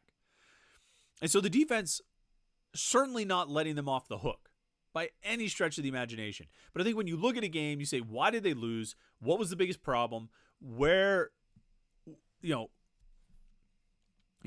say, does it seem like one side of the ball or the other takes more of the blame? And I think when you look at this season, you look at the losses outside of Carolina, Florida State, Notre Dame, the offense takes the bulk of the blame, like a big bulk of the blame in all of the other losses. Really. And that's And so you got 2 losses last year, plus at least 3 this year, 4 this year, 5 this year, that you would say are pretty squarely on the offense. If you're looking at a game and you're saying, boy, if the defense just wouldn't have given up any points, Pitt would have been fine. Well, you're kind of, that's kind of an indictment of the offense. If the defense has to hold a team to 7 points or fewer for you to win, you're not a very good offense. And so you're looking at up to 7 games over the last 2 years that Pitt has lost because of the offense. That just average or above average offensive play would have won. That's a major indictment on the coordinator. I don't think there's any question about it. Major indictment. Bill, we appreciate you being a super chatter. Remember, super chatters will always get the first preference, but we are also, because it's the last one of the season, and someone was kind enough to bring me a little, I think it's a little latte. Bring me a little latte. We're going to go as long as you want to go. This post-game show will go on for a long time. I'll answer as many questions as we can. All the questions that roll through here, we're gonna get them. I don't know if I'm gonna get every question, but we're gonna get as many as we possibly can to just to talk about Pitt sports, because this is our last post-game show, right? Speaking of talking about things, I want to tell you about something real quick. This is really cool. Had a Pitt fan reach out to me about something he's doing. Mike, he's a good friend of Panther-Lair.com. We've known him for a while. And Mike just launched BackShoreApparel.com. All right, this is a brief little shout out to Mike. Just you bear with me. We'll get right back to the conversation. But Mike launched BackShoreApparel.com. He's a huge Pitt fan, and it's outdoor gear, warm weather outdoor gear, shirts, and hats. Mike says you need to bring the warm weather home for the holidays with Backshore Apparel. No more settling for a good shirt and a mediocre hat. Mike had that problem, and he created Backshore Apparel. If you go to the website now, keep this stream going, but go over to the website, BackShoreApparel.com. Use the promo code HAIL10, HAIL10, HAIL10. He's even got a hat. It's called the Hail. Actually, it's a sweet hat, and it's in honor of Pitt, H2P, Hail to Pitt, right? That's what Mike is doing. BackshoreApparel.com. It's really cool. I was checking out some of the stuff, and it's outdoor gear. It's largely hats and shirts, stuff you wear at the beach. And I know it's November right now. You're not thinking about the beach, but Backshore has you covered for stuff you can wear when you're at the beach. And I think some of these hats and shirts would be good if you're golfing. There's water bottles. It's really cool stuff, and it's cool to see a Pitt guy doing it. And that's the thing. Mike is a Pitt grad, wants to reach out to Pitt fans, wants Pitt fans to come check out what he's got. So go to BackshoreApparel.com. I'm looking at it right now, some of the hats and shirts that Mike has there.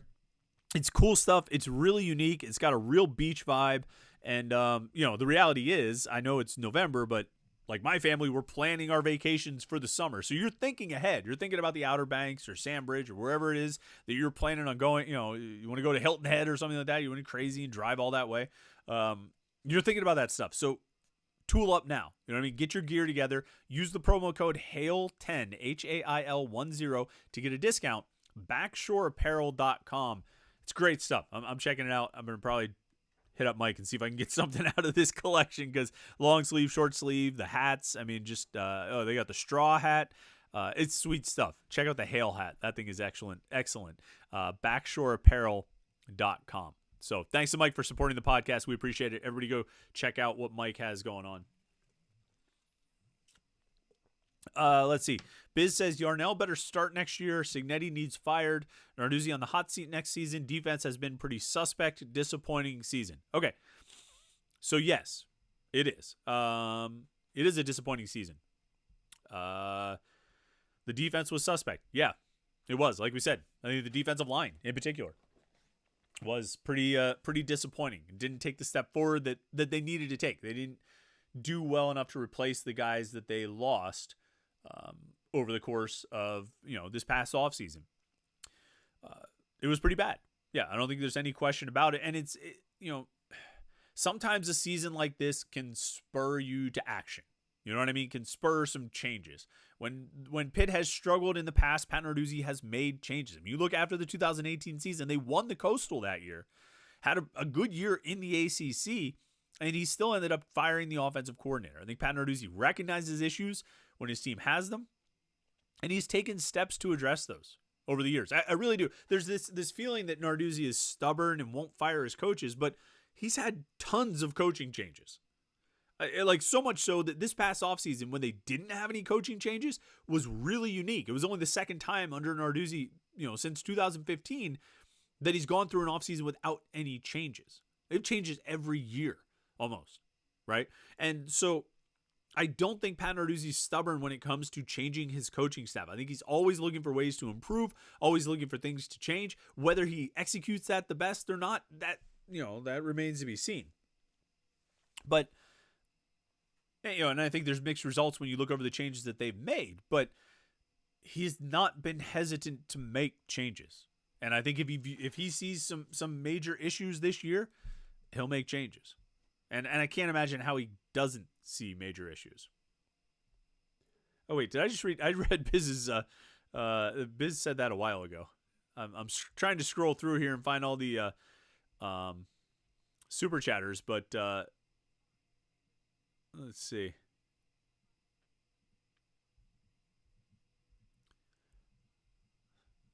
Trying to find all the super chatters, and I reread Biz, so you got it twice.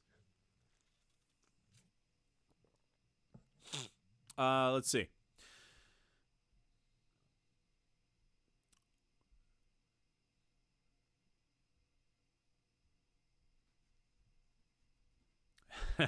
So I'm trying to find where I left out on the chats. I see some good stuff in here that I definitely want to highlight.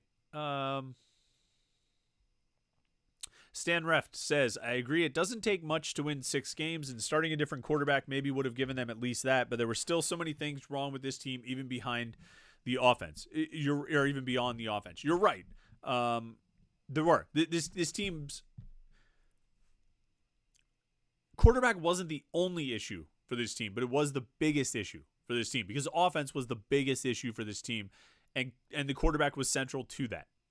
The quarterback was the biggest issue for this team. And so if you fix the quarterback problem, if you fix it sooner, if you don't make the wrong decisions right off the bat, that doesn't change the defensive line. It doesn't change the injuries on the offensive line. It doesn't fix all those other problems, but it gives you a good enough chance to win. I mean, like Stan said, winning 6 games.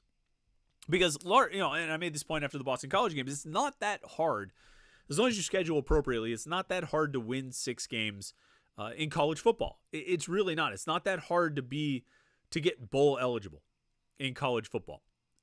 You have to be really bad to fall short of that mark, and they are. But a lot of it is self-inflicted. They have some of these issues that, talent-wise, they're just not good enough, but they also had some pretty questionable decisions along the way, the quarterback position being chief among them. Football Stinks says, Chris, when do we get an apology for the Bengali Kamara hype train you created? Maybe I should do a shot for that, right? I should do a shot for the Bengali Kamara hype train. So give me a second. Let me finish my latte. All right, that was a great pick-me-up. I needed that. The Bengali Kamara hype train. All right, let's do it. Whoops. So I spent all offseason and all summer talking about Bengali Kamara being potentially the best player on the team, best overall player on the team. And I did so for a number of reasons. I did so because he's built like an NFL player. I did so because he's fast, he's big, he's athletic. I did so because there was a lot of high expectations for him within the building. Talking to different coaches and players, they all said it. This guy's going to be a stud this year. He's going to be awesome. And so I repeated a lot of that. And I based it on my own observations and also what I was being told. To the Bengali Kamara hype train, we see you leaving the station for never to return.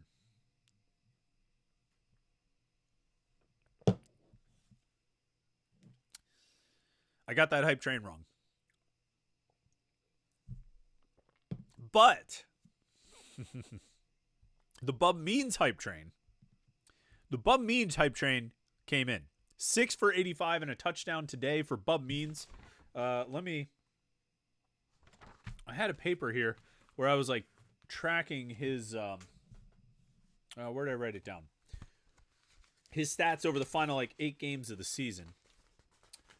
I'm going to bring those up to date. What those numbers were. There it is. So in the 7 games prior to today, he had 29 for 565 and 5 touchdowns. Today he had 6 for 85 and a touchdown. So that's 35 catches, 650 yards, and 6 touchdowns. In the last 8 games, Bub Means 35 catches, 650 yards, and 6 touchdowns.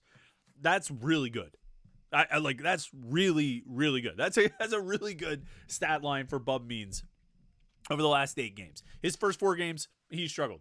His first 4 games, he was not good. And I think he had a lot of consistency issues, and probably the quarterback had something to do with it. There's not a coincidence that I'm talking about an 8-game sample size. It includes 1 game of Phil Dracovic, and we could take that game out, but he caught 1 pass for 75-yard touchdown. So we're going to keep that in because that bulks up the yardage and touchdown numbers. He finished really strong. And I think some of the catches he made today, he missed one on the first drive, I think it was. One that he maybe could have gotten to, it's questionable of whether or not he could have made a play there. Yeah, the first play, actually. First play of the game. But other than that, I thought he made some really good catches. The touchdown catch was an outstanding play. He had some really nice catches over the middle to pick up first downs. I mean, Bub Means, I think, finished the season playing really well over 8 games. So my Bengali Kamara hype train did not pan out. But the Bub Means hype train called that one. Who's going to give me props on that one? Huh? Come on now. More super chatters coming in. We appreciate you guys. Let's find where you are. Tito Panther says, will Alliance 412 meet the $1 million goal that is mostly for football? I don't know. I'm not sure where they're at. I haven't seen the latest update, so I don't know how far they have to go, but they're coming up toward the end of the month. And on the matter of Alliance 412, on the matter of collectives, on the matter of NIL, the matter of transfer portal, the reality is, I think, and I think a lot of people would probably say this too, people who follow Pitt, but also people who follow college sports around the country. A season like this, if you're a Pitt fan, if you're fanatical Pitt fan, a season like this should drive home the importance of collectives, NIL, and that whole landscape in college sports. Really. Because this is what happens when your team is missing missing impact players at key positions. Like, take this team right now. Okay, this team that you watched for the last 12 games. Put a quality quarterback on this team. Like a good quarterback. And I don't mean like Caleb Williams or Drake May. Somewhere less than that. I don't even mean Michael Penix. I got the Washington game on over here. I don't even mean Michael Penix. Although, if you could find like a stud from a place like Indiana, go for it. I just, just a quality quarterback.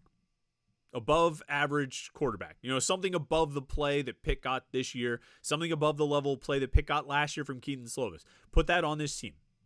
Get an impact pass rusher. Put it on this team. Get a talented, quality defensive tackle and put on this team. Just those 3 positions. How much does this season change? Never mind adding a wide receiver. Never mind adding an offensive tackle. Never mind adding, a corner or anything else. Just those 3 positions. How much does that change what this season looks like? 3-9 turns into what? 75, 8-4, 9-3. I mean, realistically. And this is a team that has personnel issues. This is a team that has depth issues and roster issues. There's no question about it. but you put a above average quarterback, an impact pass rusher, and a talented defensive tackle, like somebody who can make an impact defensive tackle, you put that on this team and they win 7, 8, 9 games. Really, I don't have any question about it. And you could still have Bub Means inconsistency for the first 4 games and the complete random running back workload patterns and the lack of involvement for the tight ends until they put in, well, presumably if you had a better quarterback, they'd actually get the tight ends involved before the final 2 games when they finally went to their number 3 quarterback who involved the tight ends. But you can have all those things. And some of the other struggles on defense with the missed tackles and coverage and penalties and all that stuff. But you put those 3 players on this team, and it is probably anywhere from 4 to 6 win difference. Really. I believe that. And I think that's not crazy. I don't think that's an extreme opinion. And that's the impact. Like getting 3 impact players like that, a quarterback, a D, and a D tackle. That's what you can do through the transfer portal. And the connection between the transfer portal and your collectives and NIL, it's undeniable. And I'm not sitting here cutting a promo for Alliance 412, but I think if those guys were here, they would say Pitt fans need to understand that a season like this, you rectify a season like this with, obviously there has to be some coaching changes, but personnel. And a way to get better in a hurry is through the transfer portal. And so, I think Alliance 412 is probably running into some fundraising issues, some shortfalls based on their goals and where they want to be, probably due to the outcomes this season. But the reality is the way to reverse those outcomes, the way to improve on those outcomes is by upgrading the roster. And that's one way to do it. RJC Man 38 says, Narduzzi apologists like Peak refuse to point out facts that hold him accountable. Noble. Can't trust Narduzzi's to pick numbers.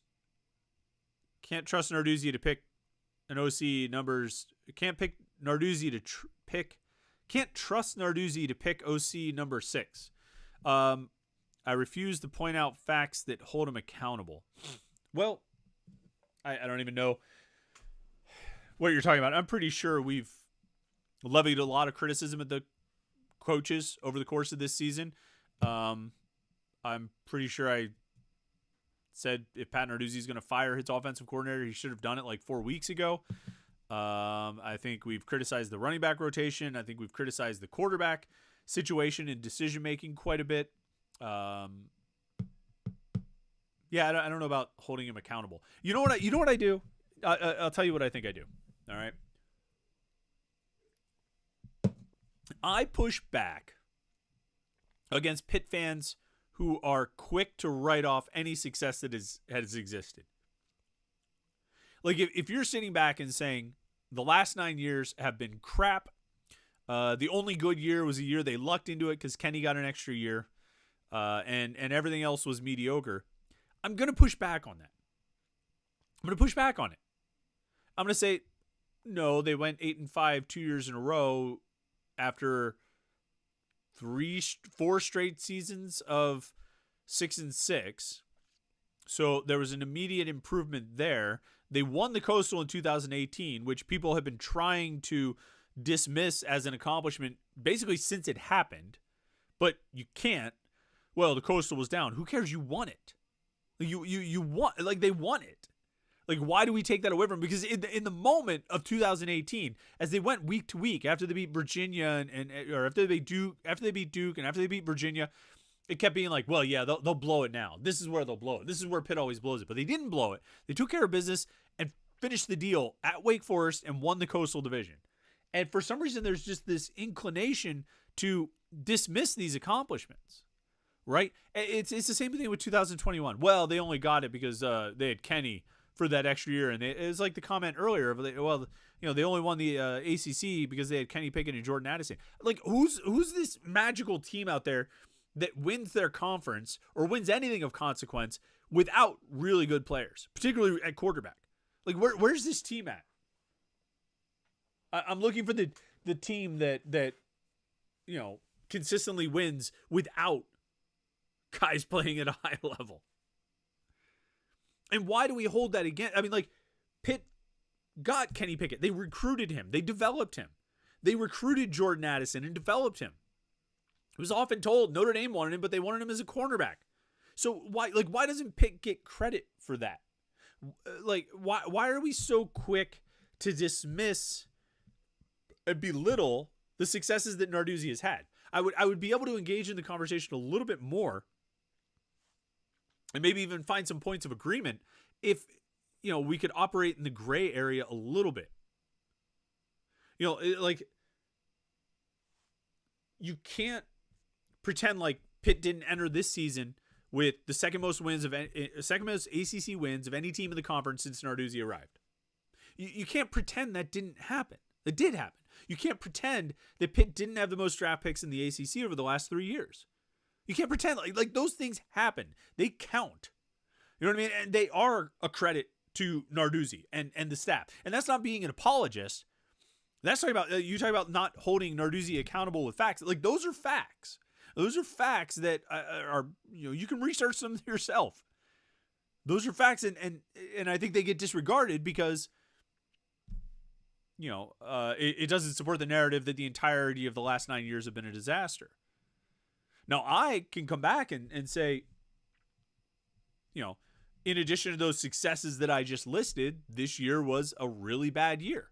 And this year, as I said right at the start of this show, like 90 minutes ago, this year was a bad year, and it was largely of Pitt's own doing.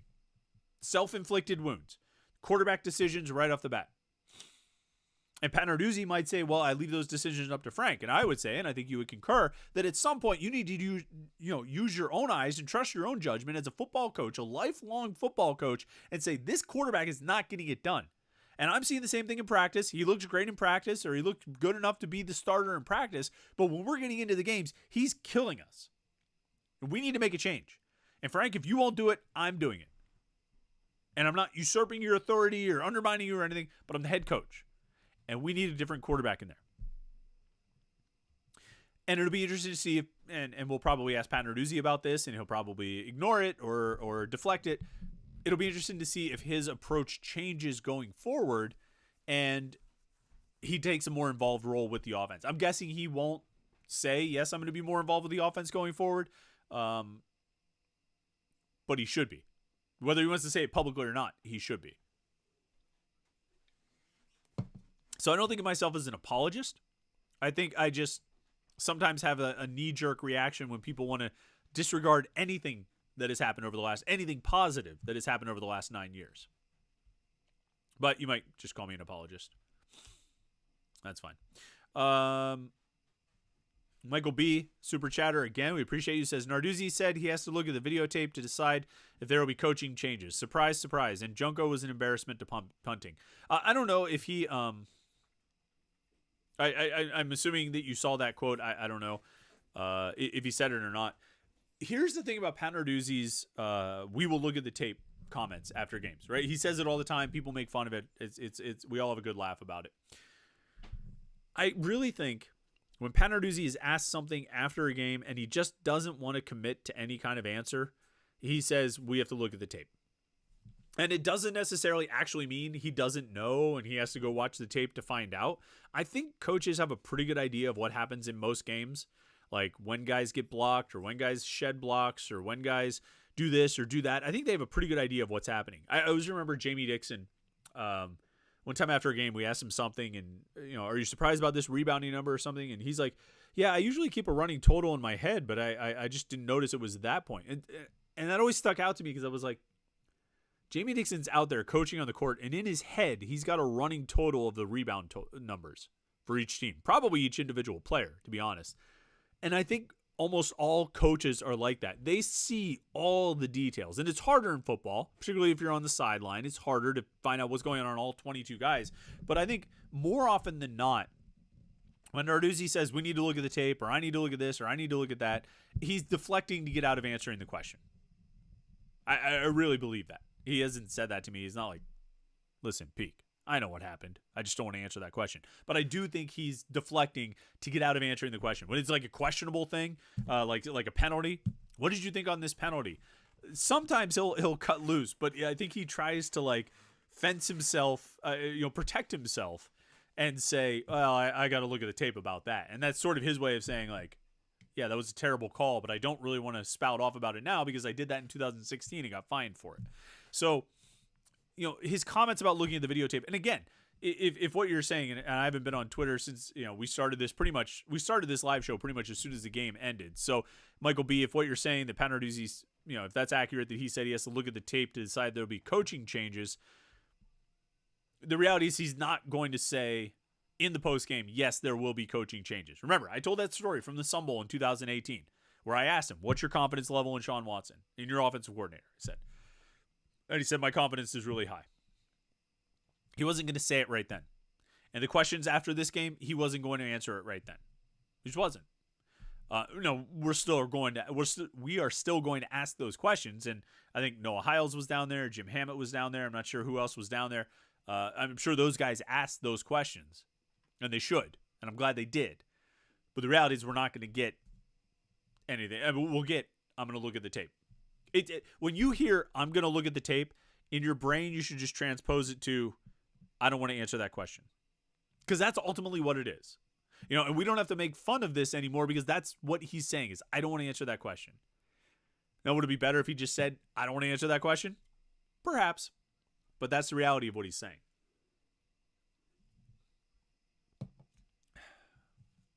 Damian Williams, Super Chatter says, Narduzzi is why 6-6 is no longer an acceptable end. I don't fully follow your point, Damian. I don't think 6-6 is ever acceptable. I think the bar should be higher than that. I've often said that I think 8 wins should be the floor of this program. You know what I mean? Year after year, or year to year, I should say. That's where they should be. They really shouldn't fall lower than that. Although, occasionally you have that year that cycles down, and then maybe you only go 6-6 that year. Maybe you have some extra bad luck and you go 5-7 or something like that. But for the most part, 8-4 should be the floor of the program. This year obviously fell well below that floor. 6-6 really isn't acceptable unless you are cycling down. Like 2017 was a cycle down year. And they end up going 6-6. But then they cycled back up out of that. I think 2020 was a little bit of a cycle down year, although that was so weird with the COVID, and they only played 11 games. I don't know if you would really even, I've often said that nothing counts from 2020. But to me, I think that was a cycle down year where they had a 6-win season. You're going to have that. You just need to spread it out, and you make sure that you don't dip below 6 wins. William Huber says, same mistakes all year. Don't think Dews gets it. Yeah, I don't know. I mean, like,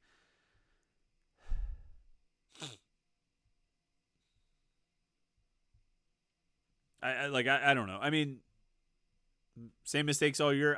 Like penalties. Yeah, I mean, they made bad penalties. They take bad penalties. They're going to take bad pass interference all season. Before that first pass interference, before the A.J. Woods pass interference, I sent a text to a friend and said, they're about due for a pass interference because they hadn't had one yet. It's going to happen. You're going to get like 2 or 3 pass interference penalties per game on Pitt's defensive backs because that's how they play. For better or for worse, that's how they play. And they shouldn't, but they do. It's just in their style. And so I like that doesn't necessarily mean, oh, you should accept it, but it's how they play.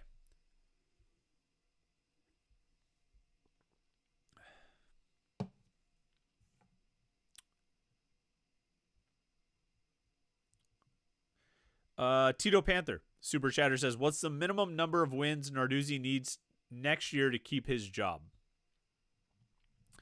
I could sit here and say a number. I could sit here and say this or that. And it's just going to be me spouting off, 95 minutes into a, post-game live stream after 2 shots, a latte, and a beer, which we're almost out of this one. Josh Newark commented that he paid for a shot, not a latte. I had the second shot, Josh. when I talked about the Bengali Kamara hype train. So you didn't get shorted. But I could say a number right now. I could be like, oh, he's got to win this or he's got to win that. And it wouldn't mean anything. Heather Lyke didn't call me. Let me check my text messages. No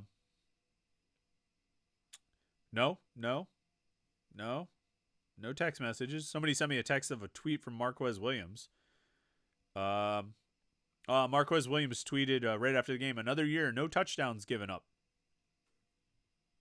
I mean, but so my point is that Heather Lyke has not texted me to tell me how many games Pat Narduzzi needs to win next year in order to keep his job or keep himself off the hot seat. I mean, like, obviously, bare minimum, you've got to get back to a bowl game, right?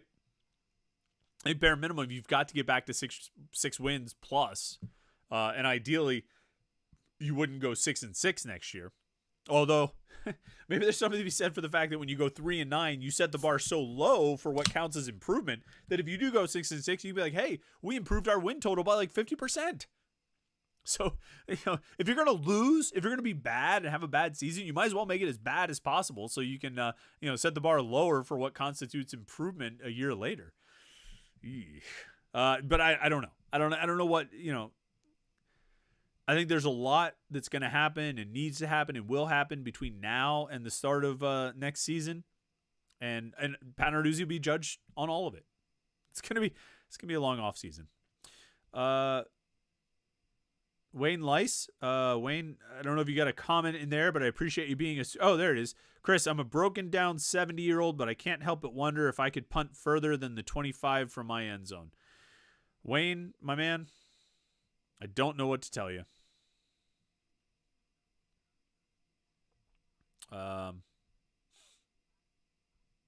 It's bad.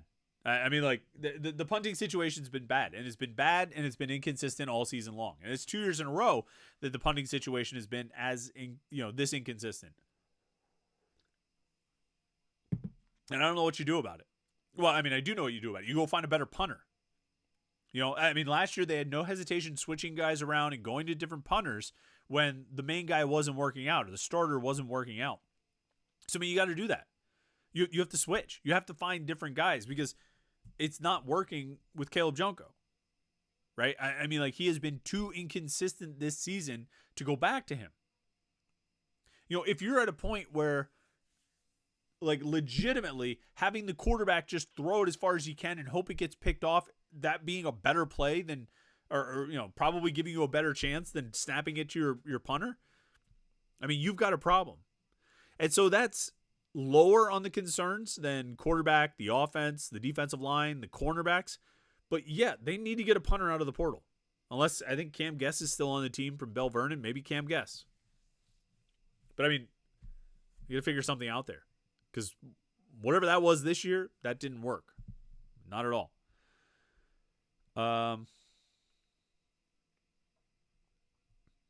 right, that's all of our latest super chatters. So let's scroll back and get more. Oh wait, somebody just jumped in there before I was about to scroll back. Focus Pooler 1 says, won't the transfer portal lead to one-off Frankenstein's monster teams having to replenish various body parts year after year with various one-and-dones? How sustainable is that?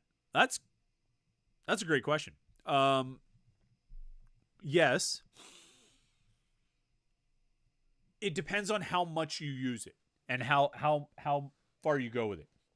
I think if every year you go get 2 or 3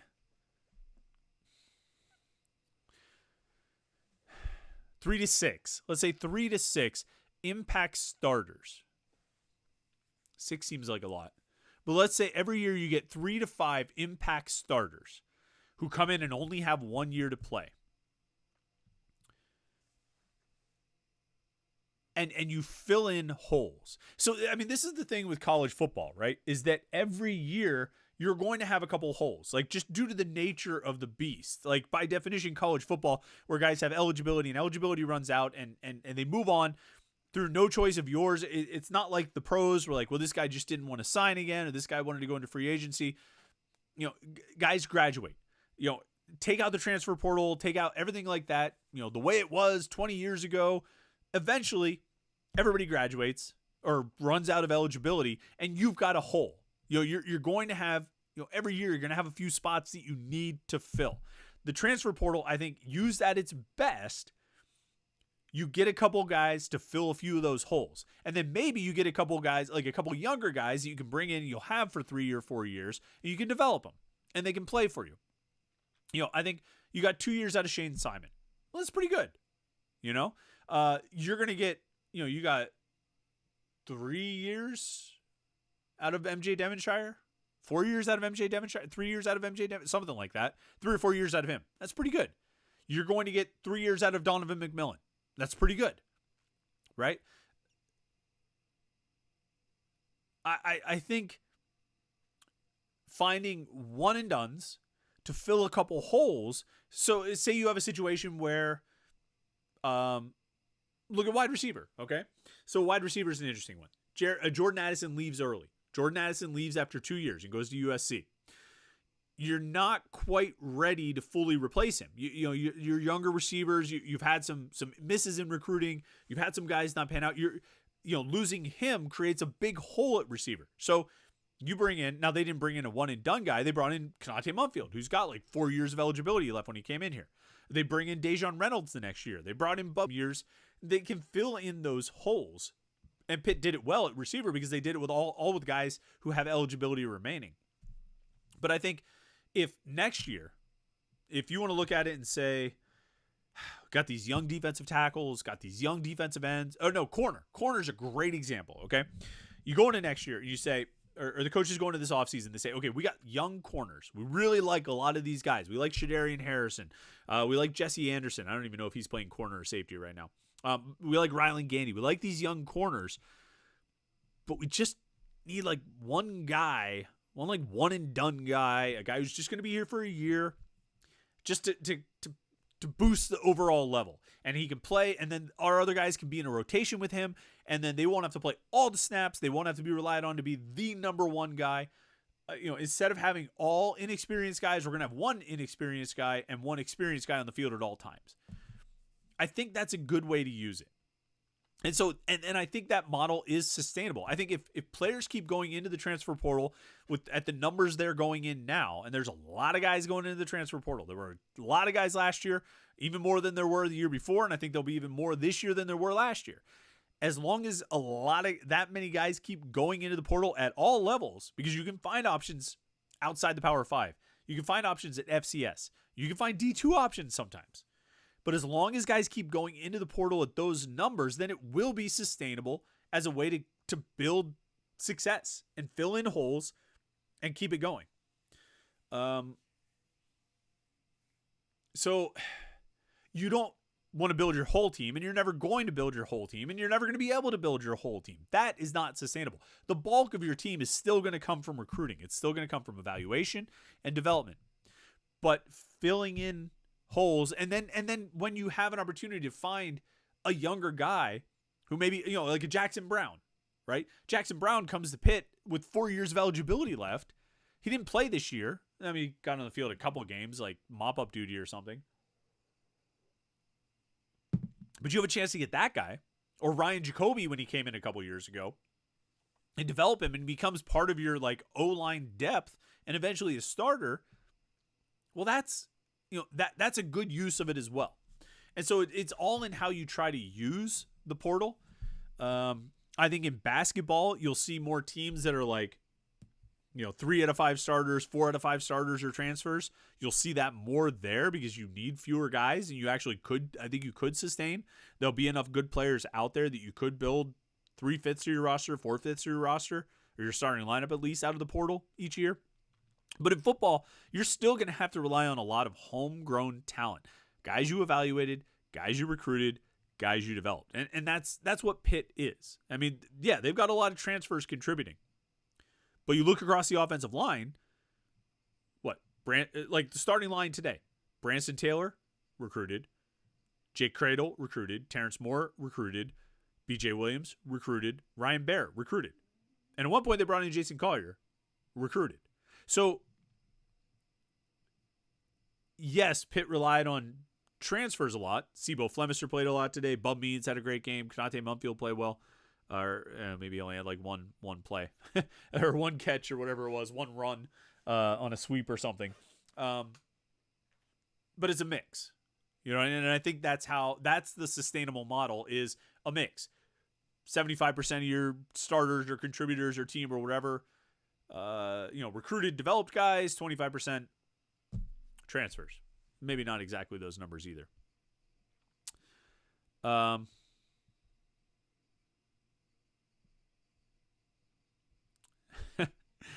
Tito Panther says, I paid to hear a number on Narduzzi's minimum wins to keep his job. Okay, 6. How about that?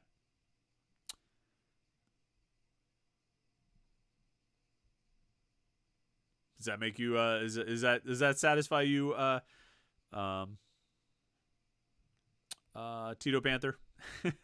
I don't have a number for you, and I have no idea what where I was on the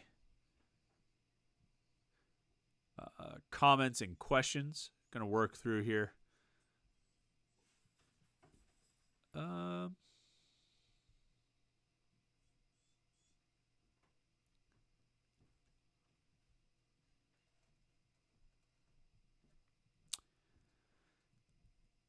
Let's see. Karen and Gary Lang have a comment here. Says, I noticed Daniel Carter yucking it up after he was ejected. Not appropriate. Really made me angry. Yeah, so that comment ties into something we were talking about earlier about reading too much into what we see on the sideline cameras of guys and their reactions and whether they're smiling or crying or what they're doing. And yeah, Daniel Carter got ejected on the punt. Pitt's first drive of the game. They went 3 and out, and they punted. Daniel Carter got ejected for targeting. And yeah, he didn't we only watched like a few seconds on the sideline. So far be it for me to make a full judgment on Daniel Carter's mindset or mentality, but I would be mad if I got kicked out of a game. You know what I mean? Like, I don't think I'd be sitting there like laughing it off. I don't know. But again, I shouldn't sit here and judge based on what we see on the camera, but yeah, I kind of agree. Lauren says, no idea what this looks like currently, but will Pitt administration step in and get more involved in coaching hires and transfer portal additions, among other things? No. So that's a question that often comes up. It often comes up on the message boards. It often gets brought up of Heather Lyke forcing a change, forcing coaching changes, forcing Pat Narduzzi to do this, forcing Pat Narduzzi to do that. No. Okay? For a lot of reasons, no. For one, well, I don't even know where I want to start. No. Heather Lyke hires the head coaches to run the programs, right? And the way it works, it's like, I believe you are the best person to run this program. So Jeff Capel, Mike Bell, Pat Narduzzi. She didn't hire Pat Narduzzi, but you know what I'm saying. Keith Gavin, Dan Fisher, Randy Waldrum, on and on and on. I want, you guys run the program. She didn't hire all of those coaches, but she's extended a number of them and everything like that. Your job is to run the program, run it with integrity, run it with success, both athletic and academic. Help create champions, help represent Pitt well, and all of that. You run the program with the understanding, spoken or unspoken, that you are going to be held accountable for that program's success or lack thereof. If you don't win games, if your kids don't graduate, you are going to be held accountable for it. So it's up to you to find ways to achieve that success. And then from there, it's the head coach's job to figure out the best way to put the team in position to win. That means hiring the assistant coaches, hiring the coordinators, hiring the strength staff, nutritionists, all these different things. The athletic director's job, the director of athletics' job, is to provide the resources necessary or whatever he or she can to give the head coach the best opportunity to fill out his staff and build the best staff he can to win. What the director of athletics does not do is step in and say, you need to fire this coach. Heather Lyke has not done that. And I don't think she ever would, unless you have a situation where, like, the assistant coach gets into legal trouble or has some kind of non-sports related issue that reflects poorly on the university. Like, just because a coordinator is doing a bad job, Heather Lyke's not going to step in and say, you need to fire this person. She never demanded a pound of flesh from Jeff Capel, right? We you know what I mean? Like, prior to last season, that's the same coaching staff. No coaching changes there. So she is not going to step in and force a change like that, because the head coach is the one who's been tasked with running the program. And so it's if Pat Narduzzi turns around and says, you know what, man, I think our offense is heading in the right direction. I'm not changing anything. I'm sticking with this. Okay, that's your choice, because you were hired to run the program. And if you fail in that regard, you will be held accountable. So Heather Lyke's not going to force any changes to the coaching staff. And to be honest, I don't think she should. Here's the thing. One, I think when you're in her position as an executive, you hire sort of sub-executives to run their department. And then your job is to hire the right people. And then you'll be judged on whether you hire the right people based on how those people operate their departments. I also think there's an element of, like, okay, so the offense has been bad the last 2 years, right? If Heather Lyke steps in and says, Pat Narduzzi, you need to fire Frank Cignetti, and here's the guy I think you should hire, now she has put herself on the hook for the success or failures of the Pitt football program, right? You have to give your hired executives enough leash to run their program, and then if they fail, you hold them accountable for it. By forcing the change and insisting on hiring a certain person, Heather Lyke would be putting herself she would be accountable for it now. So on a lot of levels, I don't think anything happens there. I don't think she forces any kind of change. And to be honest, when Pat Narduzzi fired Sean Watson, I mean, that was his doing. I don't think Heather Lyke tried to talk him out of it, because, again, she lets him run the program. But I think if it was up to her, they probably would have stuck with continuity. So, no. Nothing happens there. Peninsula P says, hire Ryan Day when he gets fired. Yeah, I don't know about that. Mark Shilaju says, how is it that Pitt can target Johnson and Epps over the past 2 games, but El Barto couldn't get more than a few targets per game?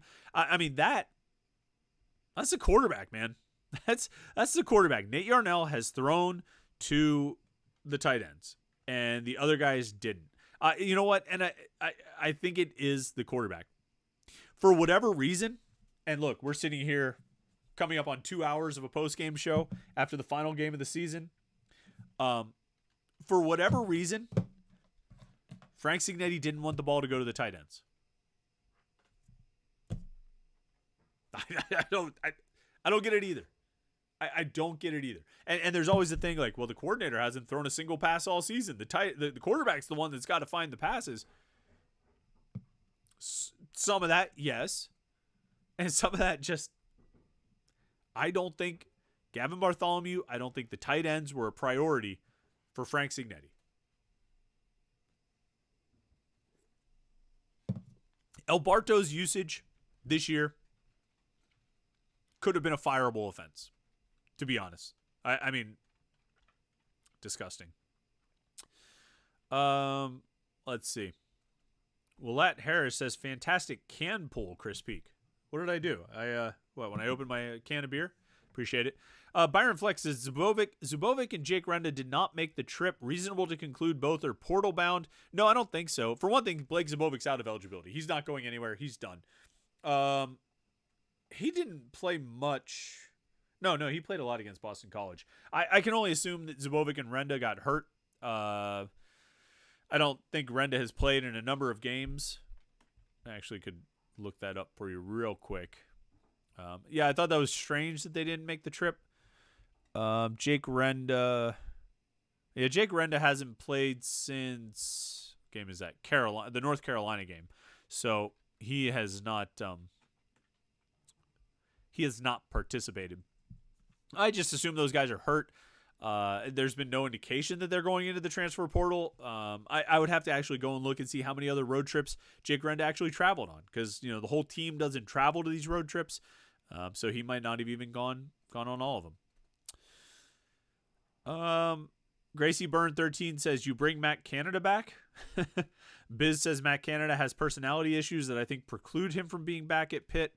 Yeah, I don't think he would rehire Matt Canada. I like personally, and I've said this since Canada left after 2016. I think Matt Canada's offense worked really well here due to the circumstances that he had. He had like 5 veteran senior offensive linemen. They weren't all seniors, but they were veterans and really talented offensive linemen, a couple NFL guys in there.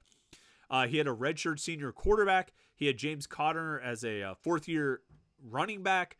He had Quadri Henderson, who fit really well with what he wanted to do.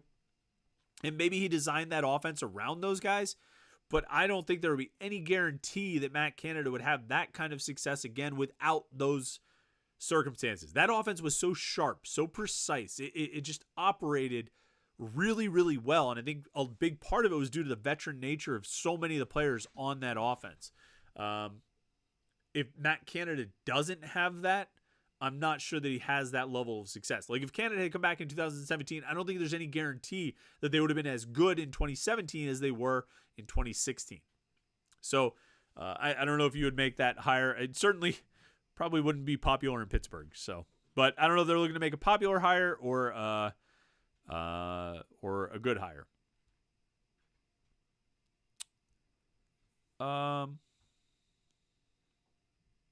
David Allen says, honestly, let Pat Narduzzi keep his offensive coordinator. The worst scenario for Pitt is for a new offensive coordinator to come in, help Pitt get to 5-7, and then the AD unwisely keeps the Narduzzi around. David, it sounds like you are set on Narduzzi being fired, so I don't know what to tell you. I think they'll improve next year. I think they just have to make the right decisions at quarterback. I think that's the first step. That's not the only thing they need to do. They need to improve at a lot of spots, but they do need to make the right decisions at quarterback. Let's see. Bobby Fitzmaurice says, how about Pat Bostic for OC? Makes more sense than Canada. I don't think Pat wants to get into coaching. And I don't know if you want to hire a guy who has no coaching experience, even though he's got a lot of playing experience. He's one of the smartest guys I know when it comes to football. I think at this point, in this particular crossroads for Pat Narduzzi, if he makes a change of coordinator, he's probably going to hire somebody with a little more experience than that. Bobby Fitzmaurice also says, prediction, there will be no less than 20 Pitt players who hit the portal. Last year, I think there was like 12 scholarship players that hit the portal last year. We'll see. I don't think they'll have 20 scholarship guys. I don't think the team unrest is as great as the fans assume it to be. I mean, I'm sure there's disgruntled guys. I'm sure they'll have 12, maybe even 15 guys, scholarship players I'm talking about, go to the portal. I don't think they're going to get to 20, though. I think that's overestimating a little bit. Royce Beacom says, it's now been proven that the OC is not the only problem. I disagree with you, Chris. The DC is now suspect, as well as the special teams coordinator is also looking to be reviewed. Let's see. I think, Randy Bates seemed like a really good defensive coordinator when he had last year's defensive line, when he had Kalijah Cansey, or before that, when he had, Rashad Weaver and Patrick Jones. You know what I mean? When he had some of these guys, the Johnnies and Joes. You know what I mean? The Johnnies and Joes more than the X's and O's. And I think Pitt had a talent drop off on the defensive line, and that affected a lot of what happened this year. I've really sort of centered in on that. I think the outside linebacker play has been suspect for a little while, although Solomon DeShields developed into maybe Pitt's best defensive player. It's either him or Donovan McMillan, I think, this year. But I would say the talent drop-off on the defensive line, probably more than anything else, was the reason that the defense took a step back this year. And what's a little concerning there is, yeah, they're going to lose guys. They're going to lose the 3 6-year seniors, Devin Danielson, David Green, Tyler Bentley. You're not losing a lot of production with those guys. The problem is, there's not a lot of guys. There's not a lot of experience behind those guys. You're going to be replacing them next year with, presumably DeAndre Jules will come back. And then what? Like Elliot Donald, I don't even know if he played today. I presume he did. I wonder if I have let me see if I have participation stats for this game. Let me see. I don't have him on Pro Football Focus. Let me check.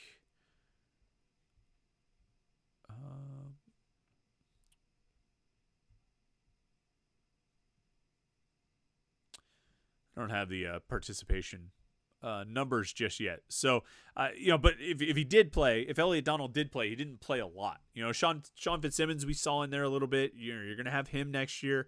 You'll have Donald back. You'll have DeAndre Jules back. Isaiah Newell is going to have to step up. So you've got a lot of guys that most of them haven't really done much.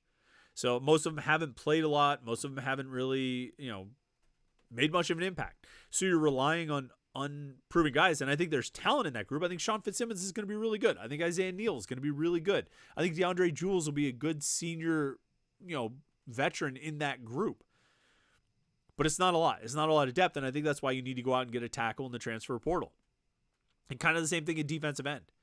They lose, I forget who walked. I think Nate Temple walked. I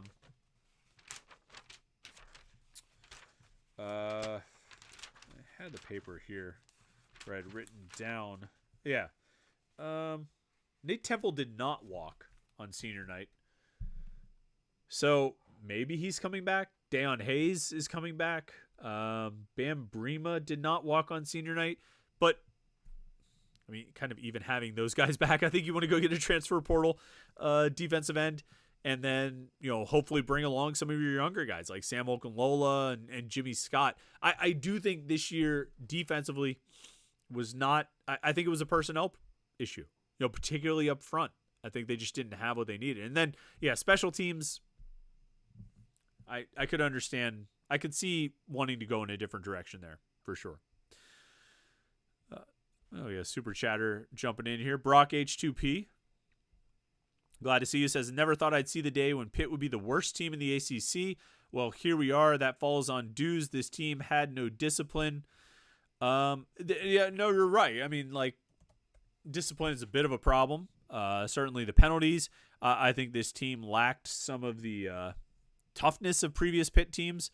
To be fair, though, they went 2-6 in the ACC. Wake Forest went 1-7. So, Virginia plays Virginia Tech today. I forget when that game is. It might be going on right now. But they're 2-5 in the ACC, so they could also be tied with Syracuse and Pitt at 2-6. So I don't know if Pitt was the worst team in the ACC. Virginia could still also go 3-9, and then both of those teams will be 3-9. Wake Forest did go 4-8 overall, but 1-7 in the ACC. So although Pitt lost to them head to head, so yes, Pitt was the worst team, one of the worst teams in the ACC this year. The hard thing is I scroll down for the super chat and then try and scroll up to see what else is being said. All right, I'm going to roll through a lot of comments and questions here and see what people have to say.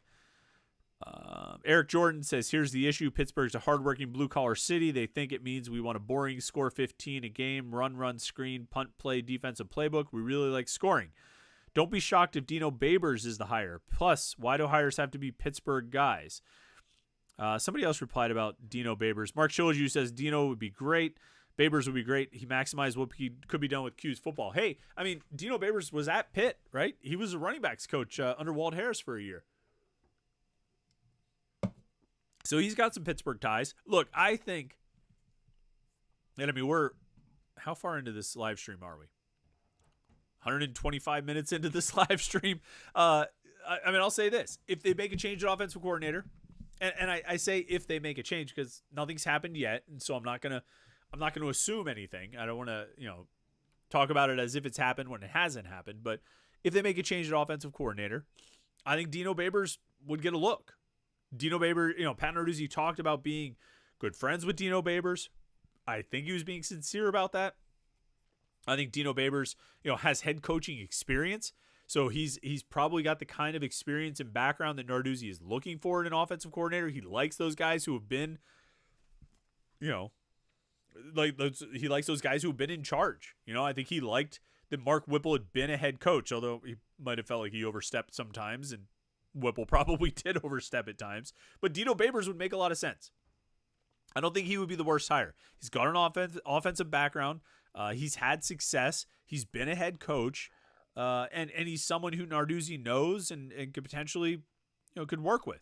And Babers, also, I mean, if you really want to push this down the road of getting into hypotheticals, I mean, Babers has been a running backs coach in the past. So if you decided to move on from Frank Cignetti and Andre Powell, Babers could coach the running backs. You could bring in an exclusive, Babers could be the coordinator and the running backs coach. You could bring in a quarterbacks coach. I go back and forth about whether the coordinator should be the quarterbacks coach, but, I could be convinced on a lot of ways. But I think Babers would be a really, really interesting candidate and probably somebody to keep an eye on. I think it would be a good hire. I think we'd see. Mark Shilaju thinks it would be great. Roy Speakham says all three facets are in dire need of improvement. We even need a new punter. Yeah, don't disagree about that. Josh Newark says they scored 19 against Duke today. Not enough. You got that right. Peninsula P says Pitt volleyball better win a national championship. Look, there's last weekend was ridiculously good for Pitt sports. I did the morning Pitt on Monday. It wasn't like a day. It wasn't like a 2-day later recap of the Boston College win. It was about how good of a weekend Pitt had. They had the Boston College win on Thursday night. Friday night they beat Jacksonville by 50. Who Jacksonville just beat Robert Morris yesterday, I think, right? Saturday, I think the volleyball team beat Louisville, which was a huge win for them. And then on Sunday, the Pitt women's soccer team won a Sweet 16 game. They lost, I think it was last night. They lost to Florida State in the Elite Eight. But there's a lot. My point. And wrestling also bounced back and it got an upset win, a win over a ranked opponent on last weekend. So my point is that there's pretty decent amount. It's going well in Pitt sports right now. There's a lot to sort of enjoy. Women's soccer is over. Men's soccer is over. Volleyball is still rolling though. And basketball, of course, keeping an eye on that just a little bit. Chris says, this season was an implosion. I'm speechless and can only pray we add new players through NIL to change the future. So, Chris, your attitude is sort of what we talked about. Your attitude is what I was talking about earlier. When it's about Alliance 412 and, trying to get money. And I think a lot of Pitt fans are like, well, this is a terrible time to try to raise money. But the thing is, after a season like this, there's even more importance and more significance and more sort of a need for NIL money to leverage through the transfer portal. I mean, that's the landscape of college sports. And I feel like we don't really need to dance around it or use sort of guarded language. It's the landscape of college sports right now. And you can improve your team at key positions in an offseason through the transfer portal and through the use of NIL. And so, I think that's what Alliance 412 is trying to promote to people and trying to get people to understand. But a season like this is evidence of what's needed. And there's a way to address those issues. If you feel like quarterback is an issue, there's a way to address it. If you feel like cornerback is an issue, there's a way to address it. If you feel like they need an impact pass rusher, there is a way to address these things. And not just, well, I hope this guy develops, but to go out and get a legitimate, proven player. But to do that, it takes support. It takes a lot of support. And I think there are schools around the country that understand that. There are schools around the country that have the fan base has come to terms with it and shown their support for it. And then there's some that haven't.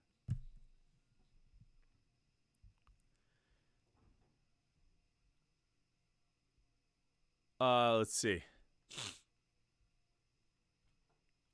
Byron Flex says, 10 years from now, what is the one lasting memory you will think of first of the 2023 season? Mine is Boo City, PA. That's a good one, Byron. It's funny, like, because like if we sit here, right? Like pick a start date. So I started covering Pitt football in 2005. All right. And if you wanted me to go through, I could give you like one sentence to define pretty much every season since then. And it would pretty much sum it up. You know, I mean, like, pick a year. Pick a year. 2012, right? The leftover culture issues of the end of the Dave Wanstead era and the disaster of a year that was Todd Graham put Paul Chryst in a situation where he didn't even put the jersey names on the back of, or didn't even put the players' names on the back of the jerseys to open the season. They lost to Youngstown State, and then they damn near beat, Notre Dame in triple overtime, and a week later they went out and fell behind 24-0 at halftime at Connecticut. That's a lot of words, but my lasting memory of 2012 is a team that lost to Youngstown State and almost knocked off Notre Dame on the road. But there were major culture issues with that team. My lasting memory of 2013 is they tried to break in Chad Voigt. Well, no, 2013 was Tom Savage could have thrown for 3,000 yards, but he got destroyed every week and was peeing blood in the bowl game, so they had to go with Chad Voitic to end that one. My lasting memory of 2014 is it was James Conner's breakout season. We saw how big and bad he was.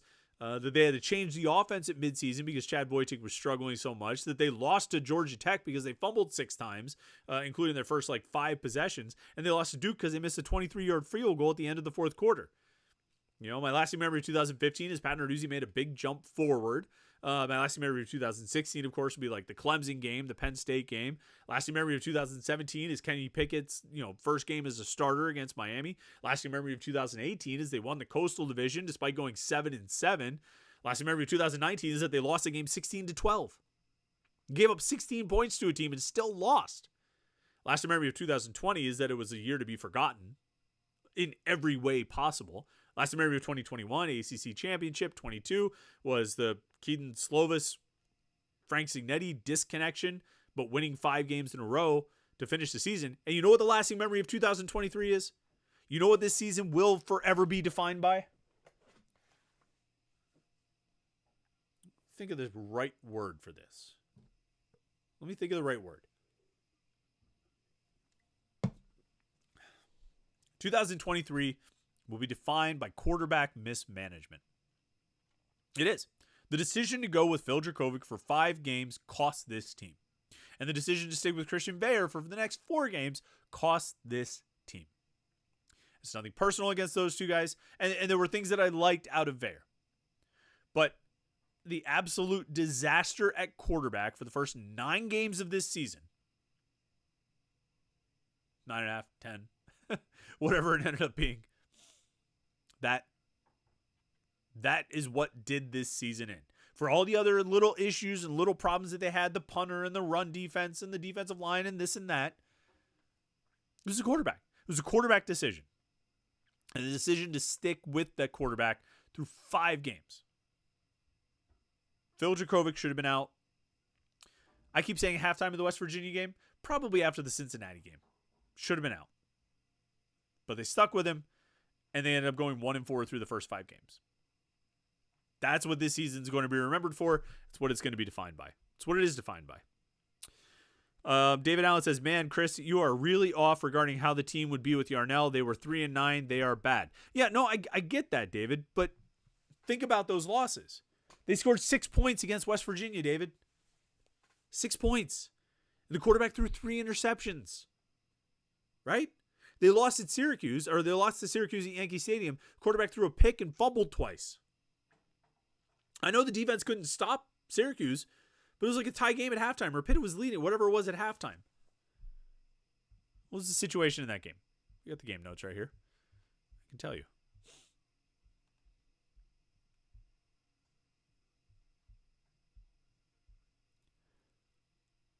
Yeah, Pitt was up 13-7 at halftime. And the quarterback fumbled twice and threw an interception. And all three of those turnovers led to points for Syracuse. You tell me. Just competent quarterback play. The Wake Forest game. They scored 2 touchdowns and have 10 drives where they only get a field goal in between. You tell me. Yes, 3-9. That's a bad team. Bad season. But it didn't have to be this bad. It could have just been 6-6 bad. 7-5 bad. But the quarterback decisions are what sunk the season. William Schroeder says, any idea why Sebo was selected as a captain? His dumb penalties were costly. It seems like it seems like Sebo had the respect of his teammates, support of his teammates. After who got hurt that cost them a captain spot? I forget. It doesn't even matter.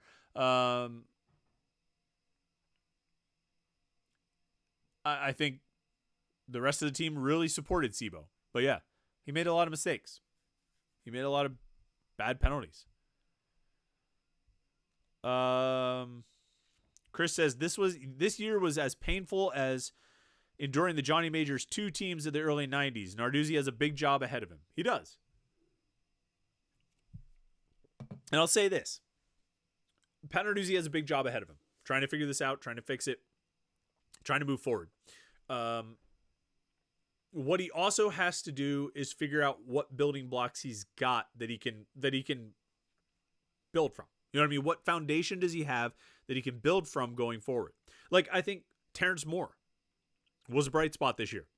I really do. Once he moved into the starting lineup, coming into today, I think he had given up 4 pressures in 8 starts or something like that. I don't know what his number is on. I don't know how many pressures he gave up today.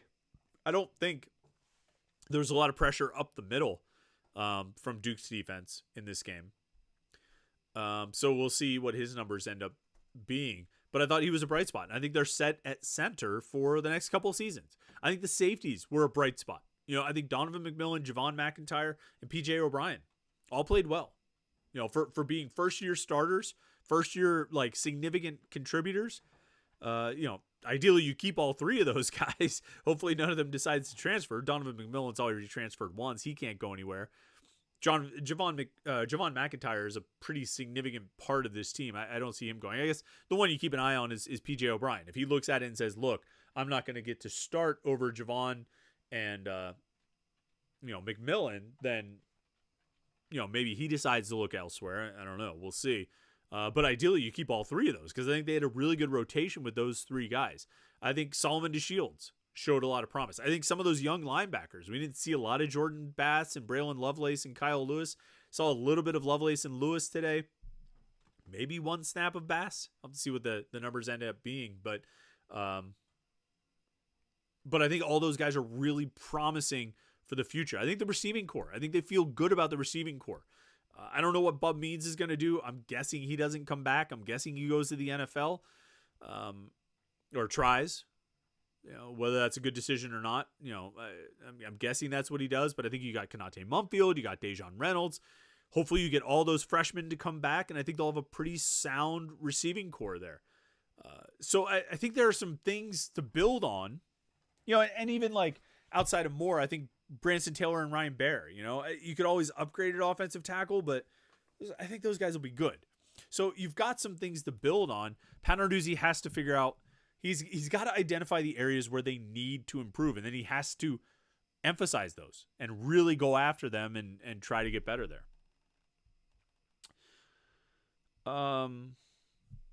Let's see. So this is a classic, talking about sort of the history here and Narduzzi's success. David Allen says they won the ACC because Clemson, Miami, and Florida State were down. Well, first of all, Miami's always down. So, Pitt has more ACC championships since Narduzzi entered the conference than Miami does, right? And they have more coastal titles than Miami. So Miami, I don't care about. Clemson was down, sure. But here's the thing. You win the games on your schedule. And whether teams are up or teams are down, you just need to win.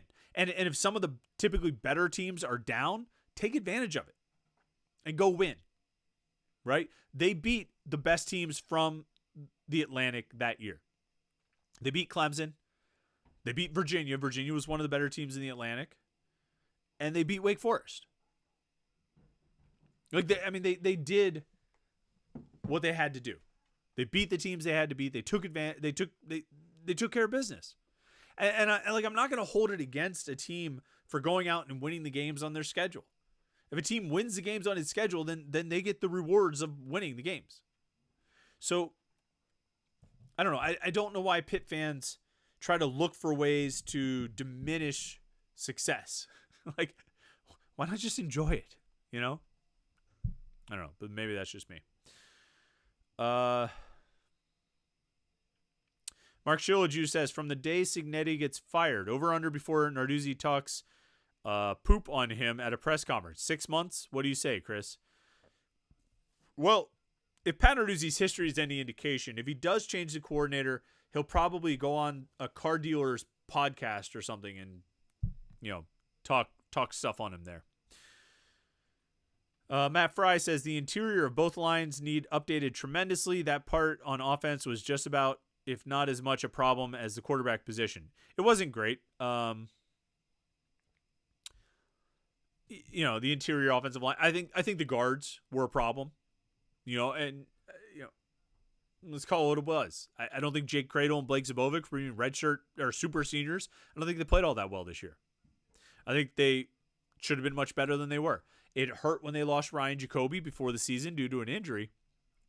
But you have 2 6-year seniors in Zabovic and Cradle, 2 local guys, and so you don't want to be too harsh about them, but I don't think they played all that great this year.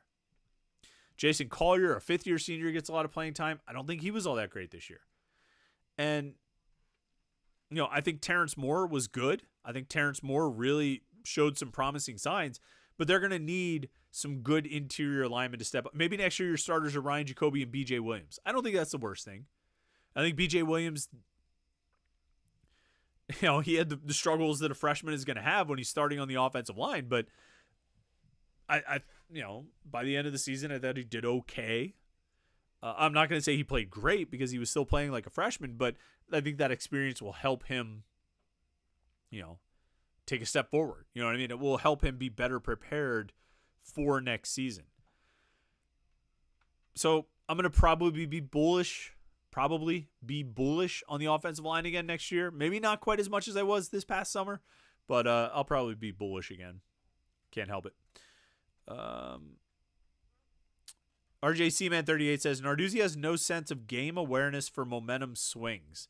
So I think that's what he was trying to do with the 2-point conversion. I think he felt like, they had done well on that drive. Yarnell had completed 4 of 5 passes, was really kind of rolling at that point. And I think he was trying to take advantage of momentum, thinking like, okay, we're really humming along here. We're making plays in the passing game. Let's go for 2. Let's get it. And then the next time we score, we only need to kick an extra point to win this game. I think that's what he was thinking. I don't know if it was the best idea, but I think that was the logic there. I think he was trying to take advantage of the momentum.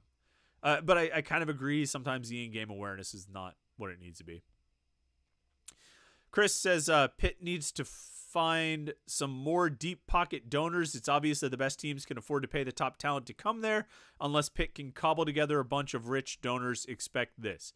So that's what's unique about this current spot in college athletics. All right, that's what's unique about this particular time in this era, is that fans can have a direct impact on the team. You know what I mean? Like, you really can. Like, you go down there and you donate a bunch of money and they put your name on a coach's door. Maybe your money went to facilities, maybe it upgraded the weight room or something like that. And those things are all very important for the team succeeding. Better preparation and all of that stuff. And that's the way it's been since the beginning of time.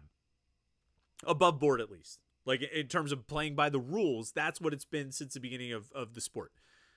But now there's something different. Now there's something different that can be done. That you don't have to just put your name on a coach's door. Like you can actually directly impact the talent level on the team.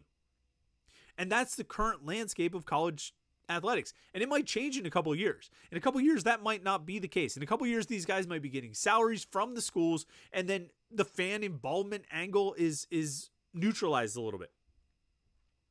But right now, you can improve the team. I like you really can. So you talk about, I think it was somebody named Chris, it was a great name, said Pitt needs more deep pocket donors. Unless Pitt can cobble together a bunch of rich donors, expect this. And there's some truth to that. There's some reality to that, that's where the talent upgrade can come from. And fans have never really had the opportunity to do this above board before. And so it's unique, but I don't know if, I think there are a lot of schools across the country where that message just isn't sinking in. They don't understand it, I think. Mark Sholoju says, lines are bad. If you know anything about football, they were the biggest problem on this team. Yeah, that was an issue, for sure. I think the defensive line had a lot of shortcomings and didn't it didn't perform at the level that it has performed in the past. I think the offensive line with injuries, when you take Ryan Jacoby out of it, you take Matt Gonsalves out of it, some of the other injuries, they dealt with an injury to Jake Cradle, midseason. Those are some significant guys to lose over the course of the season. And sorry, I was just seeing the update here. Auburn's beating Alabama in the Iron Bowl. That's interesting. I think that hurt the offensive line. But, there were also guys who just didn't play well. Guys who were being counted on to play at a high level, and they just didn't. So, yeah, I think that was a problem too. But I'll say this, though. I'm not going to blame all the quarterback issues on protection problems. Or I'm not going to blame all the quarterback struggles on protection issues. Like, I don't think it was just that, Phil Dracovic was under pressure a lot. No, Phil Dracovic stunk. Phil Dracovic didn't play well this year. I don't think it was like, Christian Bear committed all those turnovers because he was under pressure all the time. He was under pressure some. But that wasn't why he committed all of those turnovers. So, yes, the lines. Yeah. And I think when you go 3-9, like you ask me, what's the biggest problem? I say the biggest problem was quarterback. But when you go 3-9, it's never just one thing. There's always a lot of things that contribute to a 3-9 season. And yeah, I don't disagree. I think the lines were definitely part of it, for sure. Let's see. Do we have some more super chats that came in? No. That was it. Let's try and get through as many of these as possible. We're pushing like 2.5 hours here. I appreciate everybody who's still online. If you guys have been sitting through this for 2.5 hours, I shout out to you.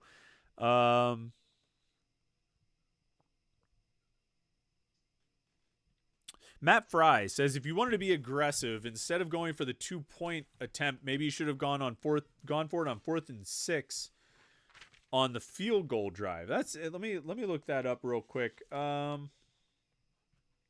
hold on. You meant on the opening field goal drive? Let me see. I know this comment was from a little while ago, Matt, so I'm just I don't expect you to reply to that. Do you mean... Okay, so there were a couple of situations. So there was 4th and... So Pitt's first field goal was 4th and 7 from the 17. And then their second field goal was 4th and 4 from the 29. Yeah... It's a tough call. 17 and 29. But those are longer distances. 4th and 4, maybe. I could get on board with. 4th and 7 from the 17. It's early in the game. It's still it's the second quarter. It's late in the second quarter. You're down 3-0. You only tie the game. I don't know. I'm all for sort of going for it, but I don't know. I feel like that's a 50-50 proposition of which way I would lean. It probably depends on how you feel about the momentum of your offense at that point.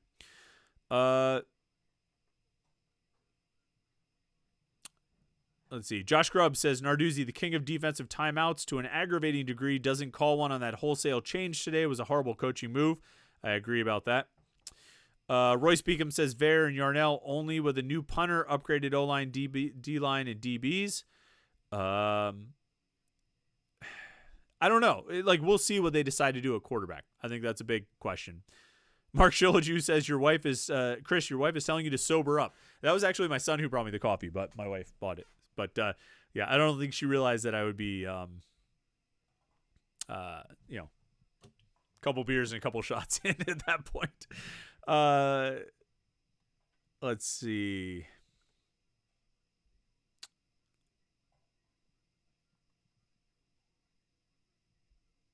Scrolling through the comments. Some of these comments are from like an hour ago, so I appreciate you guys, or an hour and a half even. Damian Williams says more and more teams are beating his man-only defense. I don't think that's true, Damian. Honestly, I mean,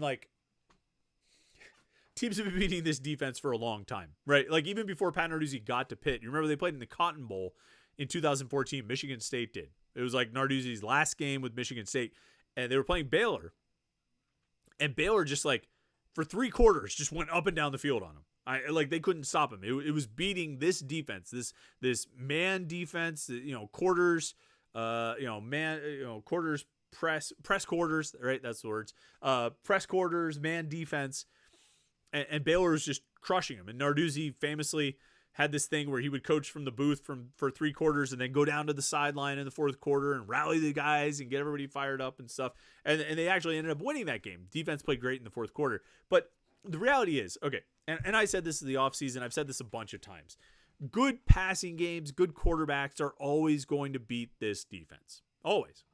They always are. And even sometimes bad quarterbacks will beat this defense. And bad passing games will beat this defense. That's not unique. This defense relies on the corners and the DBs disrupting the timing by being physical and making contact with the receivers, and the linebackers too, if it's a slot receiver, disrupting the timing, getting some hands on him, throwing off the timing, and then the D-line and whoever might be blitzing, getting pressure on the quarterback.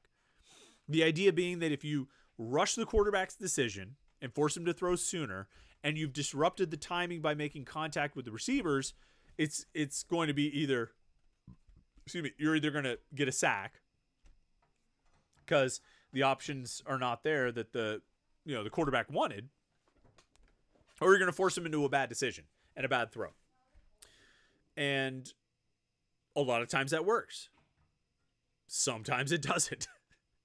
and I think this is just a reality we've all come to accept over the last 9 years, that yeah, a lot of times it does work. A lot of times it's effective. A lot of times selling out to stop the run and then playing this sort of physical, we're not really going to try and cover you. We're just going to try and disrupt the timing on your passing and hope that our pass rush gets there. A lot of times it does work. It has worked pretty decent amount of the time, probably majority of the time. But then sometimes it doesn't. And when you face Drake May, you face, certainly, Deshaun Watson, when you face good quarterbacks, they're going to get over on you. They're Mason Rudolph, Mitch Trubisky, 2016 in particular, even bad quarterbacks got over on them that year. But it's not a recent development that this defense gets beat. It's just going to happen from time to time. It's a risky defense. It's a gambling defense, and they're going to gamble that they can get to the quarterback and disrupt the timing and force him into a bad decision quicker than you can make a good throw against it. And that's what it's always been based on. That's what it's always been based on.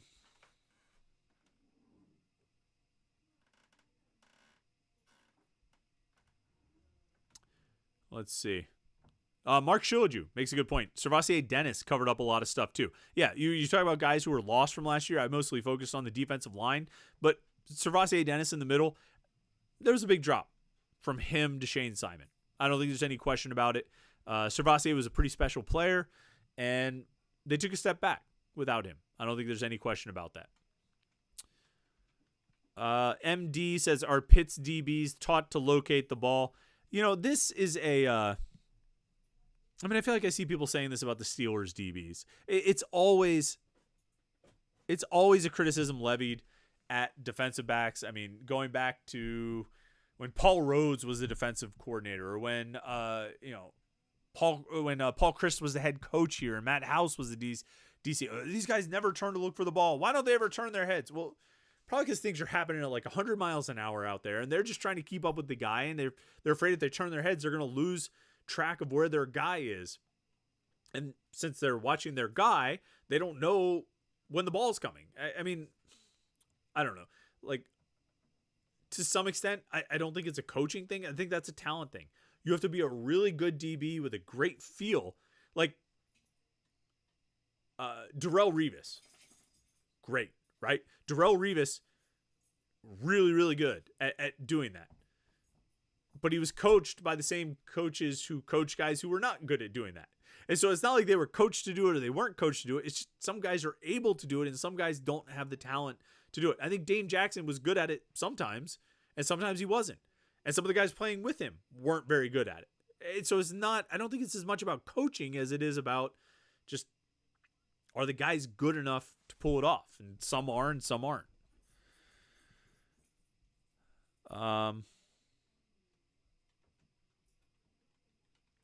Mark Sholoju says, if someone told you that safeties and wide receivers would be a strength of this team in August, I would have said Pitt wins at least 9 games. Your thoughts? It is funny. It is funny that, like, I look back and I spent a lot of time talking about the receivers being a weakness for Pitt this season, right? I mean, all summer we talked about the receivers, wide receiver being the weakest position on the team. And it ended up being, by the end of the year, I think they're pretty good. I don't know if do they have that one take the top off game breaker guy, that Marvin Harrison type guy, the Washington type guy, number 7 for Washington. I don't know how to pronounce his name, but I'm watching this Washington State game here as we're as we're talking. But do they have that one guy? Bub Means is pretty close, but I think Bub Means is really good. Oh, yeah, just as I say that, they're showing a replay of. Or maybe it's not number 7. Maybe it's number 1. My mistake. Yeah, number 1. Bub Means, I think he's really good. I think he's played great over the last 8 games. He's been really, really good. I think Konate is really good. I think Dejon Reynolds has a good use. I think you can find a role for him. And he could fill that role really well and help you win games. I think Kenny Johnson is going to be a stud. Izzy Polk got a lot of playing time today. Receiver really developed into a strong position for Pitt this season, and safeties as well. We had big question marks about the safeties, and then they ended up, I think those guys really grew into those roles. I thought they would be good. I just thought it would take some time, and I think we were right about both of those things. Josh Newark says, who's having a worse week, Pat Narduzzi or Scott Barnes? Scott Barnes. And not because Pitt basketball beat Oregon State basketball. It's 1 game, 1 loss, but he lost his head coach. And now you're going to try and hire someone to come to your program that's in a conference that is dissolving. And you had a good coach. And Jonathan Smith was good. Now he's going to Michigan State. So you've got a conference dissolving, and you need to hire a head coach in the midst of that. Good luck with that. Brock H2P says, Chris, you have to assume Powell, Borbely, and Signetti are gone, right? I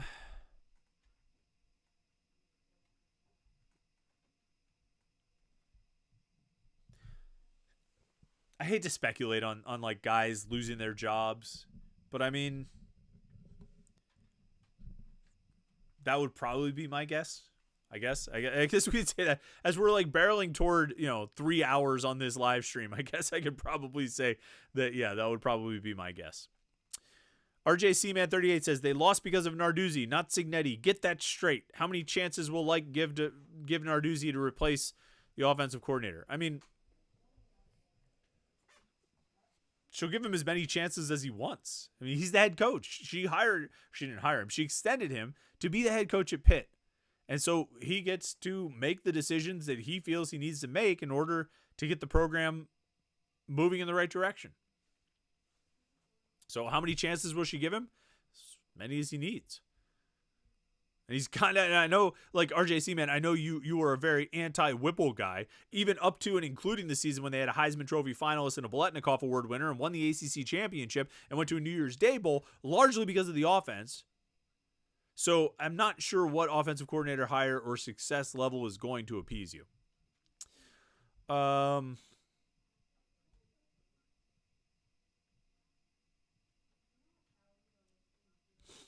Mark Sholoju says, Heather Lyke said she intended to help Pat Narduzzi rebuild Pitt football. Do you think that's a hint she will have some influence with firing and hiring? I don't. I talked about that a little bit. I know your question was asked a long time ago, so I'm not saying like, oh, didn't you hear me earlier? I don't think she'll have influence on that. I think when she says she wants to help him, I think she'll have conversations with him. They'll be in discussions, and I think she'll try to provide the necessary resources to hire the coaches that he wants to hire or feels he needs to hire in order to move the program forward. I think that's what Heather Lyke means by help. She wants to make sure she's supporting Narduzzi and supporting the program as much as she can. If you're a director of athletics, what you want to do is when you get to the end of the day, if the program is failing, you want to be able to say, I gave you as much support as I could.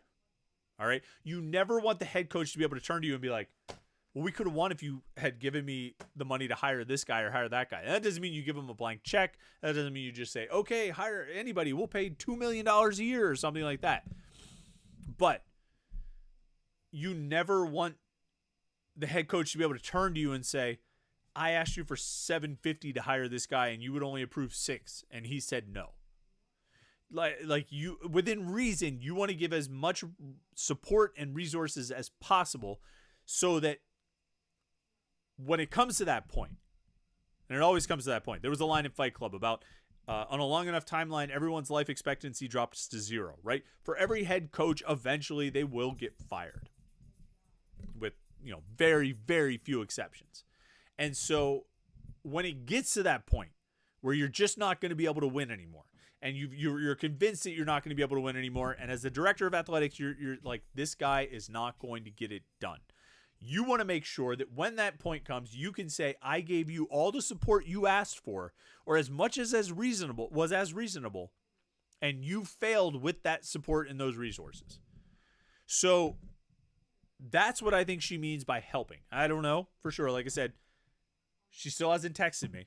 So I still haven't gotten a text from Heather Lyke about her plans for this. But that's what I think she means by help, is support and resources.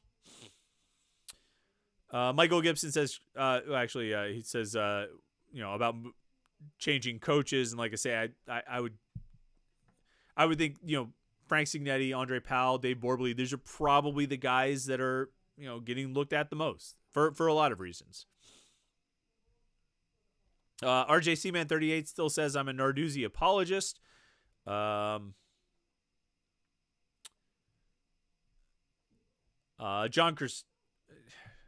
K, because I don't want to mess up your name, John. You've been a loyal listener and a loyal viewer all the time.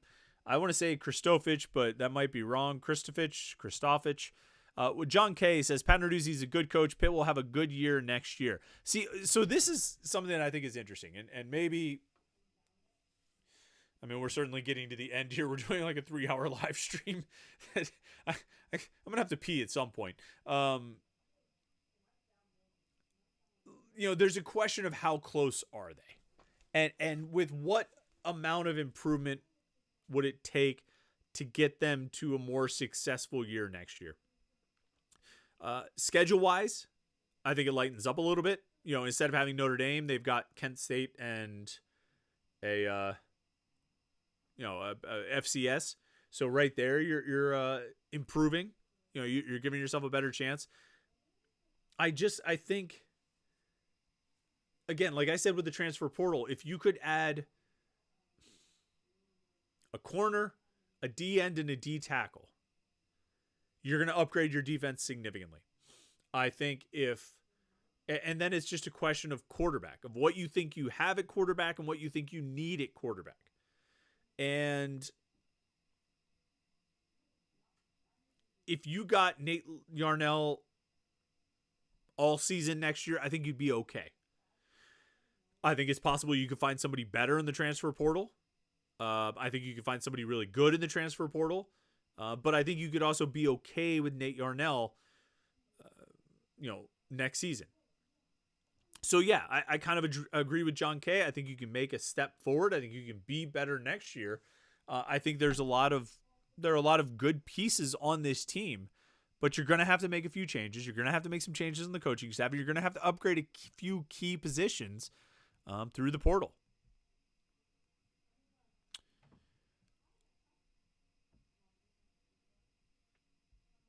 Let's see.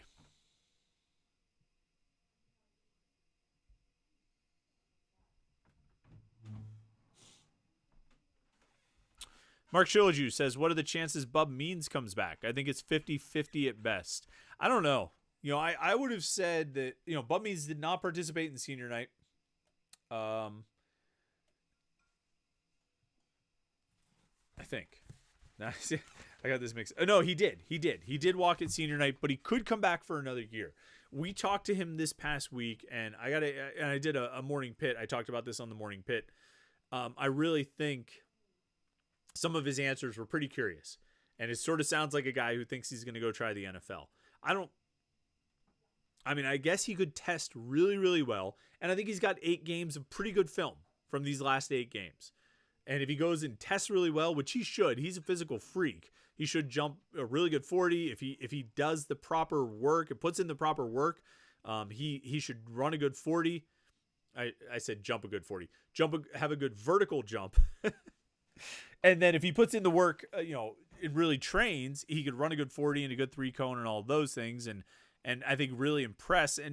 But even if he does that, if he tests really well, does he get himself into the bottom 2 or 3 rounds? I don't know if he gets himself much higher than that. So, he feels like a lottery ticket type of pick for a team. Whereas I think he could actually help himself. And I think a lot of guys that we say, oh, they should come back and help themselves, like Justin Champagnie. I don't know what more Justin Champagnie was going to be able to do. He averaged a double-double in the ACC. He had multiple 20-20 games in the ACC. What was he going to do if he came back? How could he achieve at a higher level? He already kind of achieved at the highest level.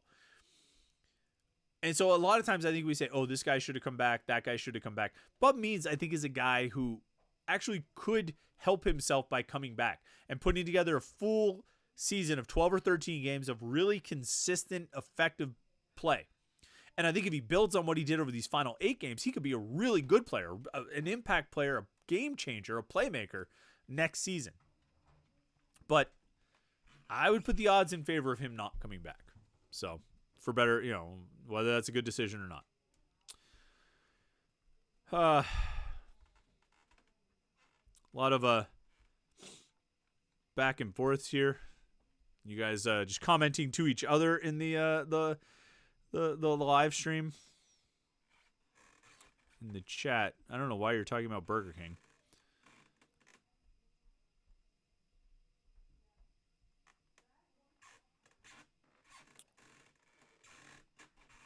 Let's see.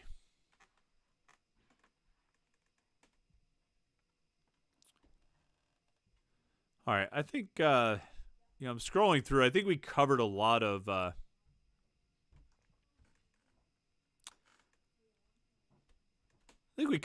this stuff, actually. You know what? And so we're closing in on 3 hours. I thought we could make it another 10 minutes for our first 3-hour live stream, but I appreciate everybody who's still tuned in. There's still a lot of you online following this. I think I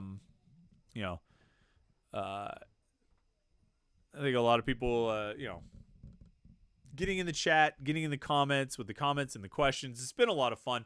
I wanted to go as long as we possibly could here on the final live stream, the final post game of the season. And we certainly did that. This is our longest live stream ever. We're almost to 3 hours. So that's pretty good. But I appreciate everybody who tuned in today. I appreciate everybody who tuned in all season. I appreciate everybody who was in the chat comments and questions over there. Everybody who was a super chatter for sure today and throughout the season. We appreciate you guys big time. It's been a lot of fun. I know it hasn't been a great season, but I appreciate that we can all sit down here after the games and have these little conversations and have these chats, kind of vent a little bit. I like to think it's a little cathartic for you. It's a little cathartic for me. I definitely come out of these post-game shows with a lot of ideas of things to write about. So I appreciate you guys giving me a lot of topics to talk about and give me a chance to work out my own thoughts on the situation. Pitt football 2023, a 3-9 record, 3 quarterbacks, 3 wins, 1 for each. Everybody gets a win if you're a starting quarterback for Pitt this season. Nobody gets back-to-back wins. So pole break quarterbacks, right? And now we'll move on. It's basketball season, and just as importantly, well, on the football front, even more importantly, it's transfer portal and recruiting season. Transfer portal opens next Monday for undergraduates, grad students, and walk-ons, and players whose coaches left are already able to go into the transfer portal, so that's happening. Pitt coaches will go on the road next Friday. They'll start recruiting on the road for high school kids and transfer portal targets. And we'll be following it leading up to signing day, the 3rd Wednesday in December. I forget what date that is, maybe the 20th, somewhere around there. But if you want to keep up on all of it, the place to do it is at Panther-Lair.com, Pittsburgh.rivals.com, the most comprehensive source of Pitt sports news on the internet, football, basketball, and recruiting. We have these conversations here, but on the message boards at Panther-Lair.com, those conversations are going on all day, every day. Panther-Lair.com.